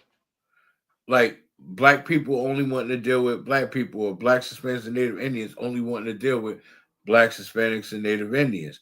Yeah, we're racist because we prefer to only deal with our people, because apparently dealing with you other MFers never worked. And dealing with y'all other MFers never got us nowhere other than unalived and enslaved. So I'd rather deal with my people. Yeah, I'll deal with the shooters, the robbers, the killers, the trappers, the hustlers. I'll take them all day. Give me the pimps, the hoes, the sluts, the 304. I'll take it. Give it to me. Because they still my people. They my niggas. Let me deal with them. Because I know how to deal with them. You don't. Right. And they trying to make this an issue because this is a goddamn Hamite. Crazy. Racists help Minneapolis white woman who's called the child the N-word raise over $675,000. Yeah, I bet. But if it was the other way around, he wouldn't have raised a goddamn dollar. In the fundraiser description, Hendricks doubled down on the accusation, saying, "I called the kid out what he was." Racist comments from anonymous donors who raised over $700,000 on the Christian Crown funding platform. Christian Crown funding. Yeah, Give, Send, Go start to pour in the support of a woman from Minneapolis suburb who went viral for admitting to calling a child the N-word at a public park. But the whole thing is, he's really not the N-word. So the kid that was called the N-word, right? He's a Hamite. That little kid's a Hamite. Yes. Oh, I didn't know that. Users chose anonymity to their seemingly racist handles referring to Nazi symbolism to drop comments like "white unity will unite," "black excellence fatigue," "Aunt Jemima," "white stand strong," and "white rise," after later being removed from the fundraiser page with the $1 million goal. These young generations of whites are sick of the bullying, intimidation, and being made to shut up about race issues. White Texas Mommy wrote on the fundraising page in correlation to a $50 donation. Another comment read, "They call us racist because we are white. Nothing will ever make them happy. They've been given trillions of dollars. They've been allowed into our schools and neighborhoods, forced upon us at every turn, and they still aren't happy." What? These devils is crazy. These devils. What I'm not understanding is how they feel we were forced upon them when they forced us upon them by enslaving us. Right. No, I gotta keep this because this pissed me off. Was this the article you was telling me about? With the Hamite and the white lady. I thought that I thought that I believe that the white woman that said the N-word is married to a brother. Okay. She's married to a brother, or she's married to a Hamite. Now that I believe she's married to a brother, but it could be a Hamite passing off to be brothers, because that's what's going on in these days now, especially in Minnesota. I'm not gonna read no more of that garbage. I'm not. That really just grinded my gear. Just all that little racial talk. Like, my thing is, I don't understand the BS. I really don't, because who do they think they are? Yeah. Who do they really think they are?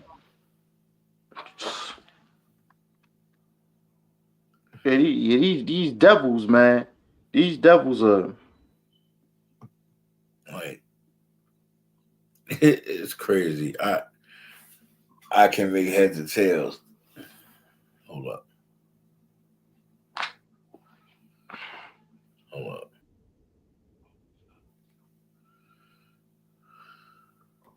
Oh no, I know what that one is. You see, you ain't even look at. Check out the ones I sent you. These is bananas, bro. I thought you was gonna check them out. You heard me, Mama? So? Yeah, now, Khan, sir, Khan, I heard you. Yeah, hold it down while I'm looking for the next article to pull up. Yeah, Khan.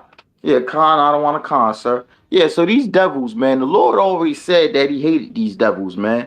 Our people, they come out here and they love these devils. Blacks, Hispanics, and Native Americans, they worship these devils. But if you worship these devils, man, you hate God because God hate these devils, man. And it's here in the Bible. It's the book of Romans, chapter 9, verse 13. As it is written, Jacob have I loved. The Lord loves blacks, Hispanics, and Native Americans of indigenous and Negro descent, man. He loves the 12 tribes of Israel, his chosen children. But Esau have I hated. But Esau have he hated. This is why he hates Esau, because Esau believes, right, that we were forced upon them when these pale bastards enslaved us and made us work for them for over 400 years. How dare you say we forced ourselves to you? We built we was in slavery and we built up this country, picking cotton, making up all the inventions that you bastards stole from us that we get no credit from, right? How were we forced upon you when we had Black Wall Street and you damn devils were poor? You came to Black Wall Street and burnt it down. You burnt down all the treasure black cities, Rosewood, Black Wall Street in North Carolina and Oklahoma. It seems like you force yourselves amongst us.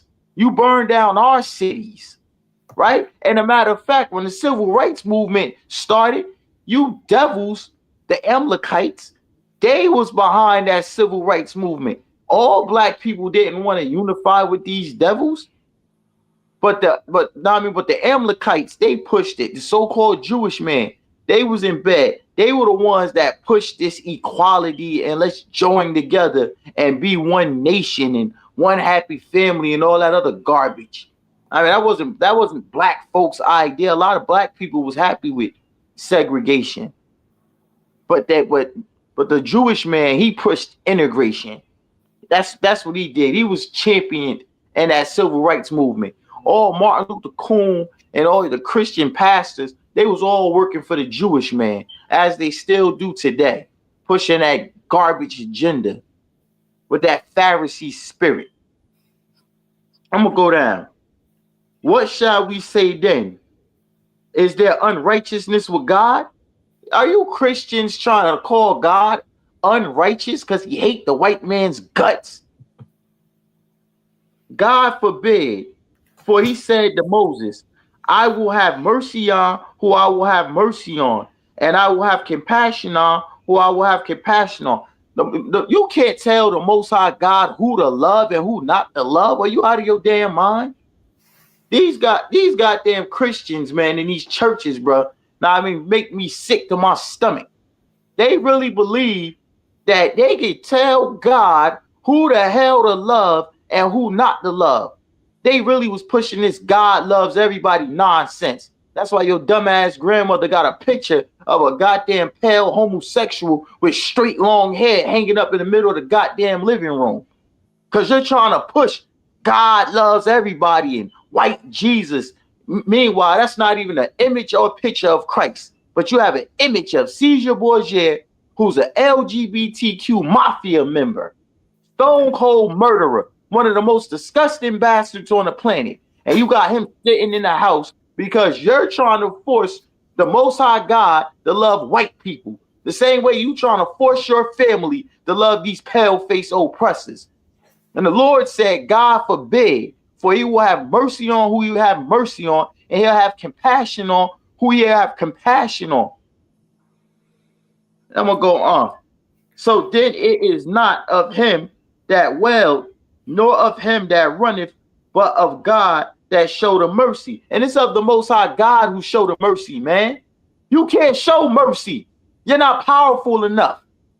The Most High God can show, he can show the mercy because he do all the unaliving. He do all the judging.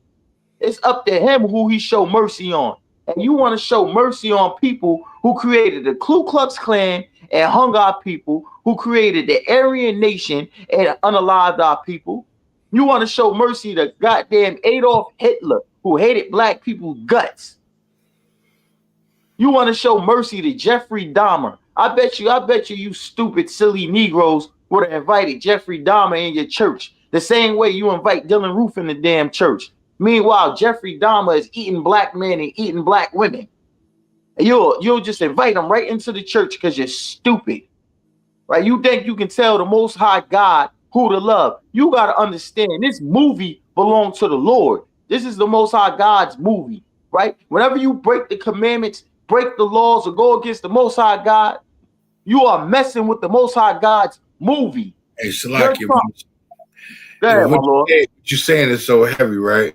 You know, the Christian church would have let Jeffrey Dahmer in the congregation. He would have ate 2 people. They would have just told him, "Come gather around, brother. Let us pray over you. We'll forgive you, but let us pray over you." And he'd have been sitting there plotting on his next victim, like the idiots they are. You understand? Right. He don't. We blacks, Hispanics, and Native Indians got to realize you cannot change the oppressor's spirit. You cannot change the oppressor's mind. Once they got it in their mind and in their spirit to do you, they will do you. Period. Right. It's in their DNA. It's in their DNA. They are built and trained to destroy us.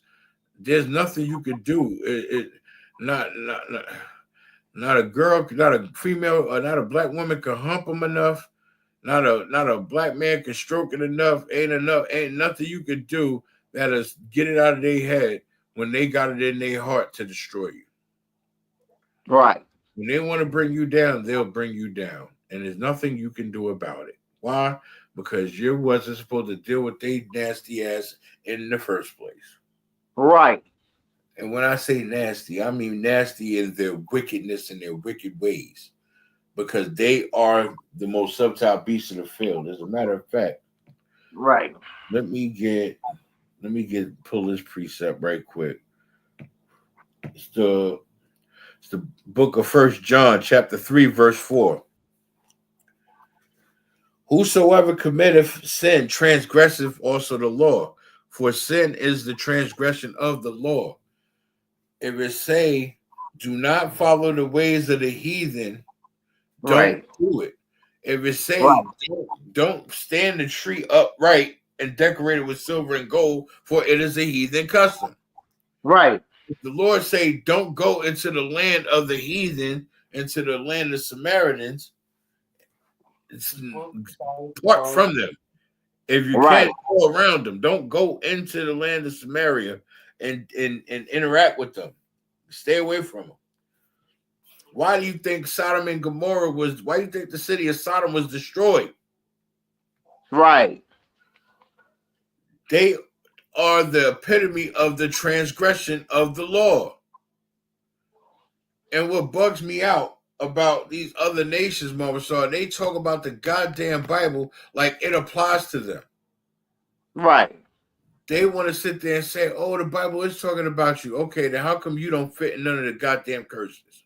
Shut the hell up. You want to be part of the blessing, but you ain't willing to take no parts of these curses.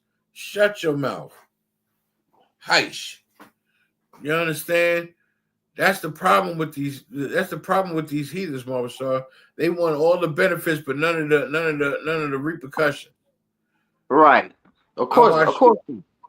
I watch these UFC fighters do the little cross and all of that, and do their little praise God speech after they win a fight, but they don't even realize y'all praying to Caesar bullshit. That's who y'all is. Y'all God is that white stringy head mofo. That's who y'all God is. Dog. Yeah, and y'all make that y'all God. That's why y'all gonna end up smelling like wet dog, because that's what heathens be smelling like, wet fucking dogs. Salakia for the language. For I may be rude in speech, I'm wise in wisdom. Hey, Salakia, sir. Can I hit this real quick on 1 John 3 and 8? Sure, go ahead. All right. It's the book of 1 John, chapter 3, verse 8. He that committed sin is of the devil. The Christian church say that the laws are done away with. So they're committing sin and they're of the devils. Oh man, I think I'm doing a Mother's Day class on Friday. Oh boy, I feel sorry for your mamas. Oh, Mother's Day coming up. Okay. No, Mother's Day is on so-called Sunday.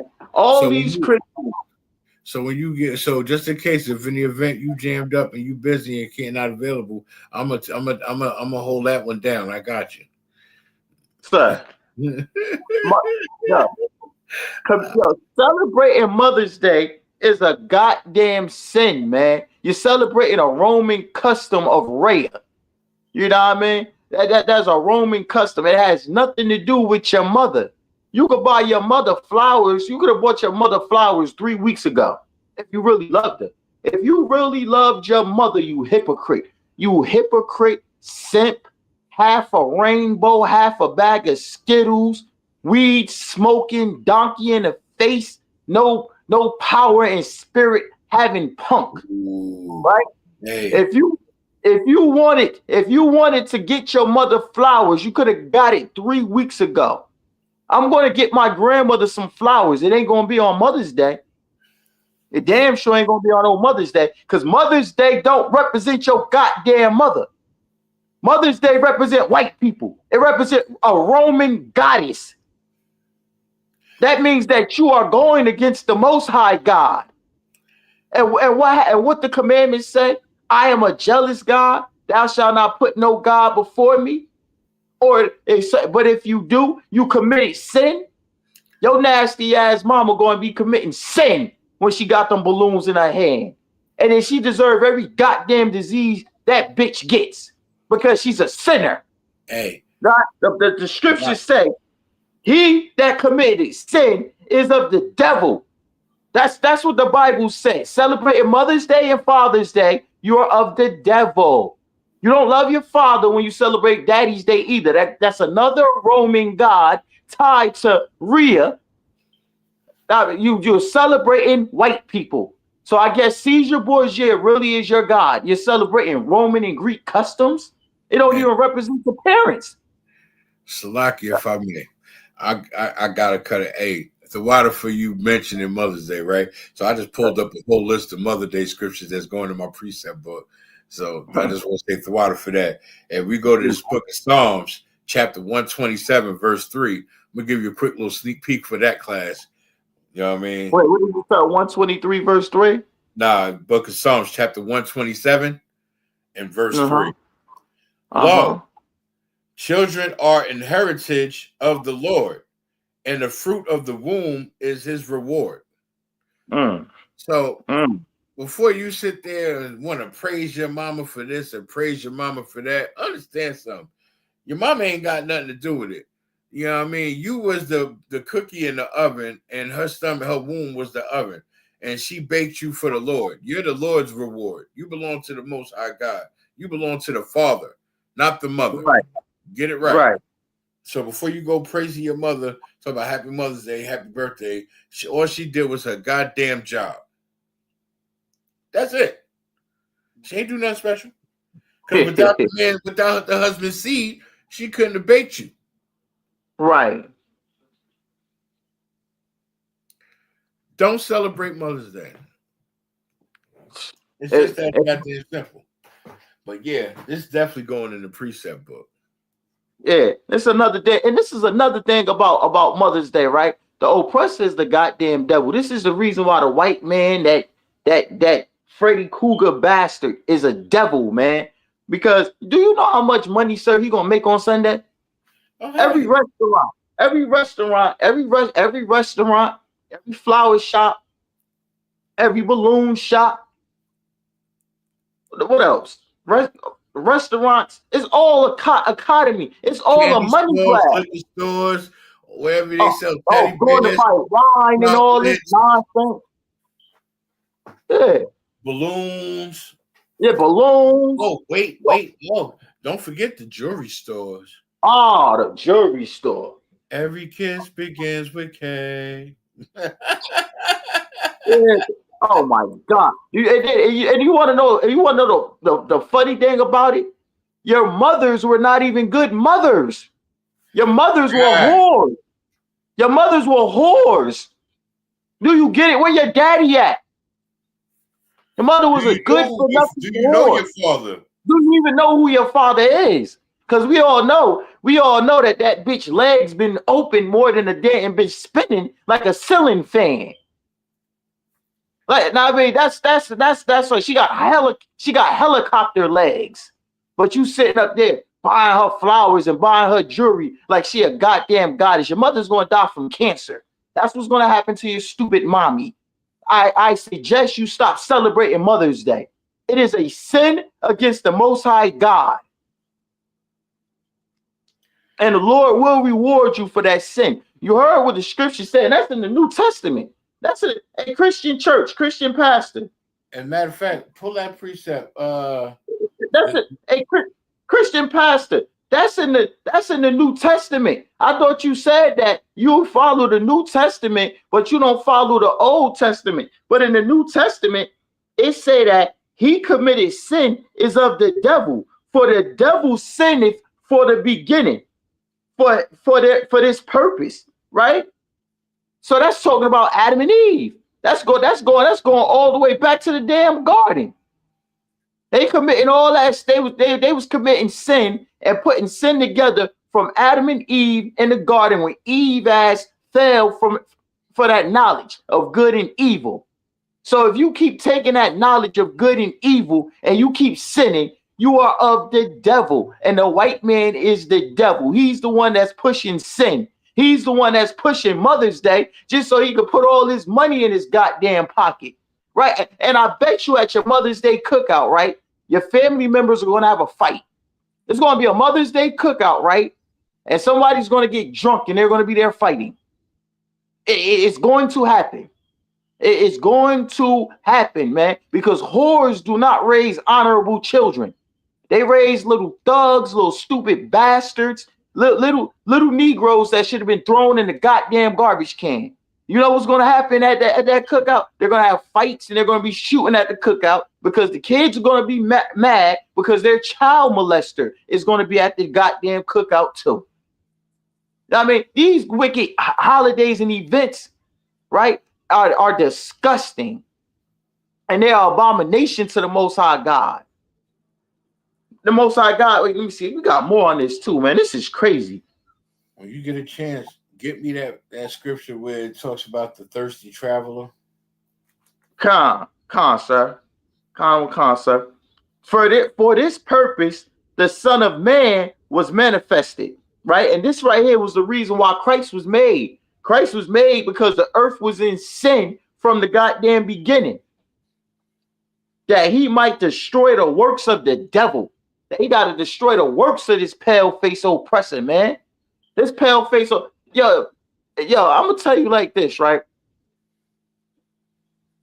A lot of Negroes are also going to get shot on Mother's Day too, right? Because some Negro, he's going to get caught in adultery. He's going to be going over there, bringing his horse some flowers, right? Then her other lover is going to be over there bringing him some flowers, right? And then they're going to clash heads. And before you know it, one of them Negroes is going to be on the ground with bullet holes all in their chest. And the other Negro is going to be shot up.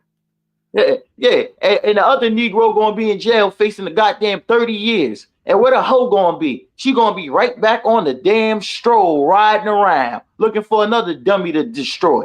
Right? Mother's Day is evil as hell, man. And if your mother celebrate Mother's Day, she's an evil, stinking bitch. Point blank, period. Hey, a lot of ferocity in your voice, boy. It sounds like you've been triggered. Nah, so lock yourself. Nah, I mean, because that sin, that holiday evil as hell, man. That shit is Mother's Day and Father's Day. Both of them, those are some evil ass holidays, especially the Mother's Day. The Christian church push that Mother's Day real big, right? They'll open up the church, with all the pedophiles and the whores in there, right? And then they'll decorate it with all types of flowers and stuff. And then all these big hat hooligans will be up in there, and then they'll be singing, clapping their hands and all this. And all it is woman worshiping, right? Which woman worshiping is a sin. A woman is under a man, and these dummies is in the damn church, woman worshiping. Let these heifers run in their damn mouth. Mother's Day, they promoting it. Why? Because Mother's Day make money. These whores will spend their money on Mother's Day. These simps will spend their money, money on Mother's Day, and all that money that they making, they're gonna give it to the Christian pastor. The Christian pastor gonna give it to the pale-faced oppressor, who's the white man, who is the devil that the Bible speak of. It is that same old devil from the Garden of Eden, right? What is Mother's Day, sir? Ain't Mother's Day the learning good, the learning good and evil? Meaning you worshiping a woman as she a god. That's what Eve wanted. She wasn't happy with her husband being over her and they being rich and owning the earth already. No, she just had to be over Adam.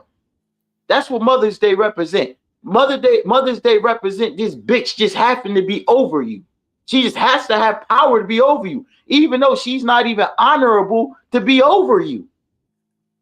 It's disgusting. It's a disgusting, wicked holiday. It's a sense of the Most High God.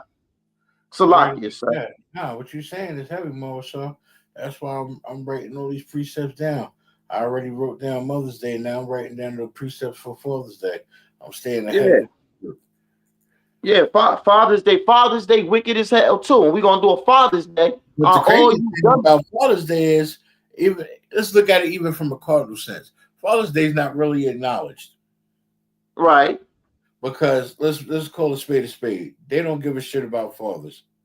Right. They really want to give the praise to the woman, because today's society and with feminism is all about praising a woman, putting a woman up on a goddamn pedestal just for the Most High to knock her dumb ass right back down.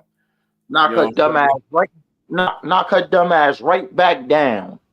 Like, I don't understand for the life of me why do they want to be so goddamn important and rule when they don't know their place. Two, how can they rule when they don't have the knowledge to rule?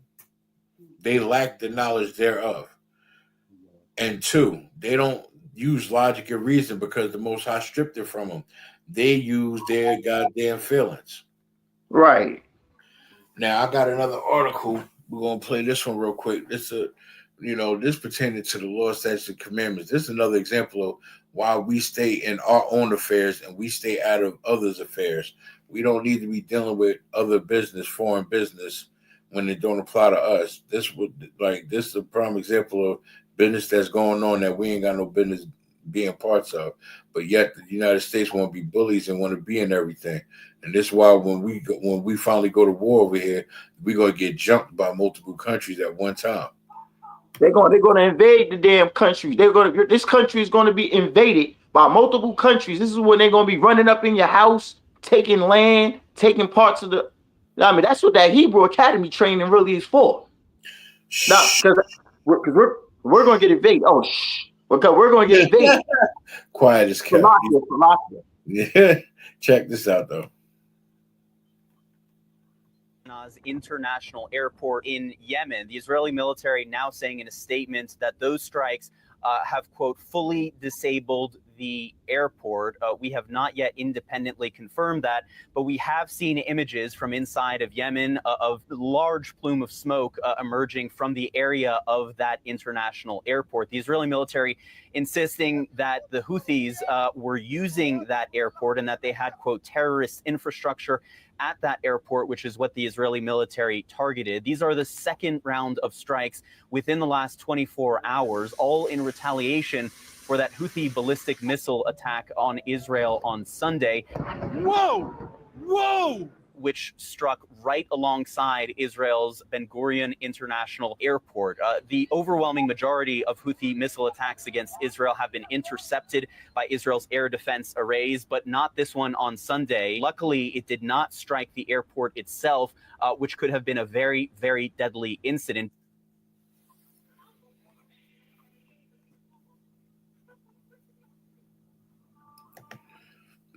That's just another example of, now, again, that's their business. That's white on white crime. We ain't got nothing to do with that. However, Salakia, sir, you already heard that. So India and Pakistan is in full out war right now. So you got India and Pakistan in full out war. You got Israel and Palestine in full out war. You got Russia and Ukraine in full out war. We are literally in the third world's war. Hold on. And these India and Pakistan. India and Pakistan just went into full scale war. So what they doing? Throwing cow shit at each other? What they doing? Slapping each other with manure? You said they throwing cabbage at each other? No, they slapping each other with they smacking each other with cow shit. They just throwing piles of it at each other. Oh, they got weapons, bro? Yeah, the Pakistan got some weapons. Pakistan got some artillery. I'm shocked. Pakistan got artillery. I'm shocked. Yeah, they got some. I'm holding that precept for you too, sir. Yeah, let me get that real quick. The Thirsty Traveler. Yes. It's the book of Ecclesiasticus, chapter 26, verse 12. She will open her mouth as a thirsty traveler. These sisters out here, these scandalous hoes, want you to praise them, and they running around throwing them legs up full eagle spread to every which man they come across that they find cute, think he got money, got a large rod, whatever you want to call it, however you want to break it down. This is how these women is functioning. You know why? Because they feel some type of way. Right. Continue. Khan, when he have a fountain and a drink of water near her, by every hinge will she sit down. Yeah, she sit and get a drop from everybody. She get a drop. You get a drop. You get a drop. You get a drop. Everybody get a piece. So Salakia, sir. So you mean to tell me the plumber get a piece, the drug dealer get a piece, the carpenter get a piece, the police officer get a, the other 3 drug dealers get a piece. She got everybody from this county all the way to Passaic County and back. They all get a piece of this thirsty heifer. The nigga that went to the store for his mama and just happened to come out the store at the right time, get a piece. Oh man. Yeah, that's crazy. That's crazy. Continue. Khan, sir. He hath found a fountain and drink of every water near her. By every hinge will she sit down and open her quiver against every arrow. Yeah.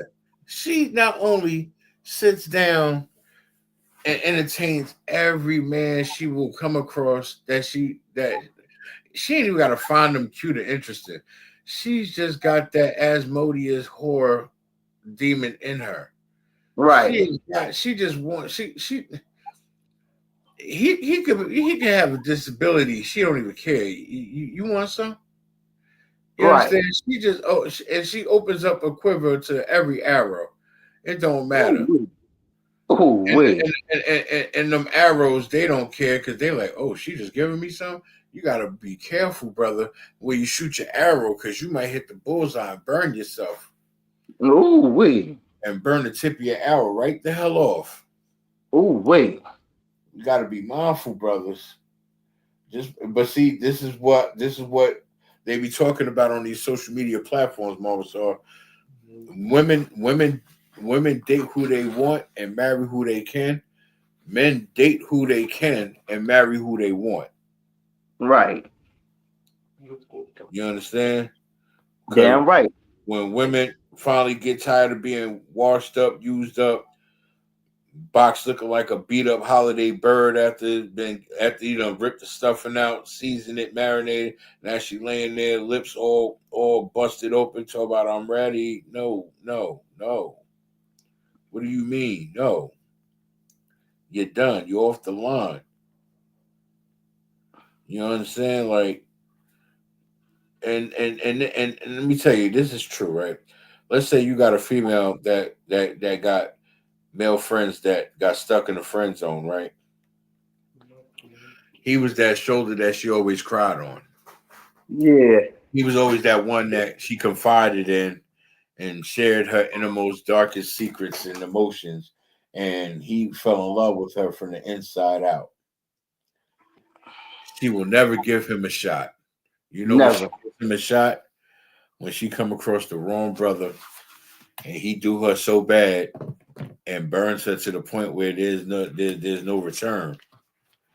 That's where she confides in him and say, "Oh, I've always loved you, this, that, and the third." Now, if he was smart, he would leave her alone and stay the hell away from her. Because how convenient. Now she washed up, used up, and not worth a pot to piss in or a window to throw it at her. Now she want to give you a shot and potentially burn you up. It's not worth and that's it. what she's gonna do. That's exactly what she's gonna do.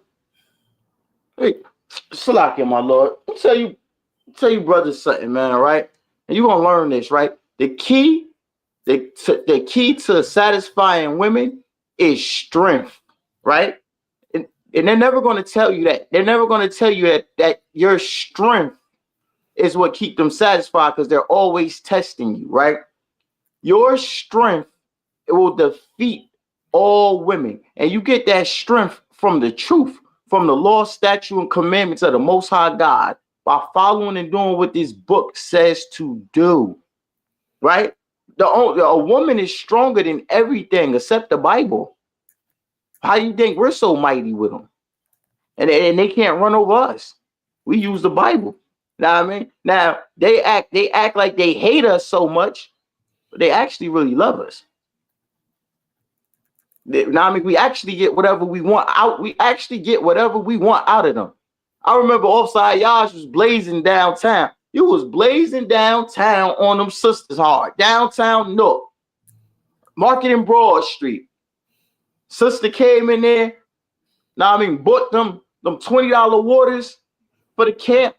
When she seen me, I didn't even know she did it. And that hating sister behind the 7-Eleven counter, she was hating. She was enraged that sister went there and really bought them waters for me. Now I mean, I'm about to pay for it. She was like, she paid already. I said, she what? She paid already. She was hating. Here's the important part, Mama. So she didn't buy the waters for us. She bought the waters for the Lord. Right. But we represent the Most High God. And we're putting in work for the Lord. Right. And that's who she really did it for. Not for us, but for the Most High. Right. Young man Hector, he cooking again. He gave us a precept. I'm gonna pull this precept for him, and we're gonna close this out. It's about that time. Time flies when you're doing the Lord's work. It's the book of Romans, chapter 7, verse 12. Oh, this is one of my go-tos. Romans 7:12. Wherefore the law is holy. Holy meaning separate. For blacks, Hispanics, and Native Indians, the law for us is separate from what these heathens follow. What the heathens follow don't apply to us because we follow the laws of our nigger God. We follow the laws of the Most High God. And let's see, the book of Romans, chapter 7, verse 12. Wherefore the law is holy, and the commandments holy, and just, and good. See, for blacks, Hispanics, and Native Indians, these law, statutes, and commandments is everything for us. They're just, they're holy, they're good, and they're good because it keeps us out of trouble. It keeps us out of being judged. It keeps us away from these heathens and these other nations. If we follow the law, statutes, and commandments to the letter, we will stay firm and fast away from from Esau. The law, statutes, and commandments will keep us away from Amalek. The law, statutes, and commandments will keep us away from Ammon. You understand? And all the other nations, Moab and so on and so forth. And I'm glad young man Hector brought that precept out, because that precept is very important. If we keep the law, statutes, and commandments, not only will we be keeping the law for the Most High, we'll have His mercy, we'll have His service, the service of the Lord. We'll have His love. He will acknowledge us. You understand? He will put His hedge over us and our family, just because we're peace and we're doing the work for Him. You understand? Like, it's important that we do that work, and it's important that we serve Him. You understand? I hope that was a good breakdown for you, young man Hector. Thwada for pulling that precept. You know, we got what, Feast of First Fruits coming up soon. We're gonna be having all these cookouts. We gotta get on the run. We gotta stack our paper. You know what I'm saying? So we could be able to start traveling like we want to, because other zones going to be having events that we want to be parts of. So we got to get it in gear and get it together. But we got to gather together first. You understand? Learn these laws, statutes, and commandments. And that's my time, Israel. You already know, Marcel. We're going to link back up tomorrow for a scripture breakdown. Lord allow it, I can get the history class off Monday, because I'm waiting. This is going to be a good one. You thought the last one was good. This one's going to be even better. You know, my history class is getting better and better. Damn right. Shout out to everybody. Shout out to everybody in the chat. You know what I mean? Thwada for checking in. You know what I'm saying? And to the next episode, Marcel. Shalom, Israel. Shalom.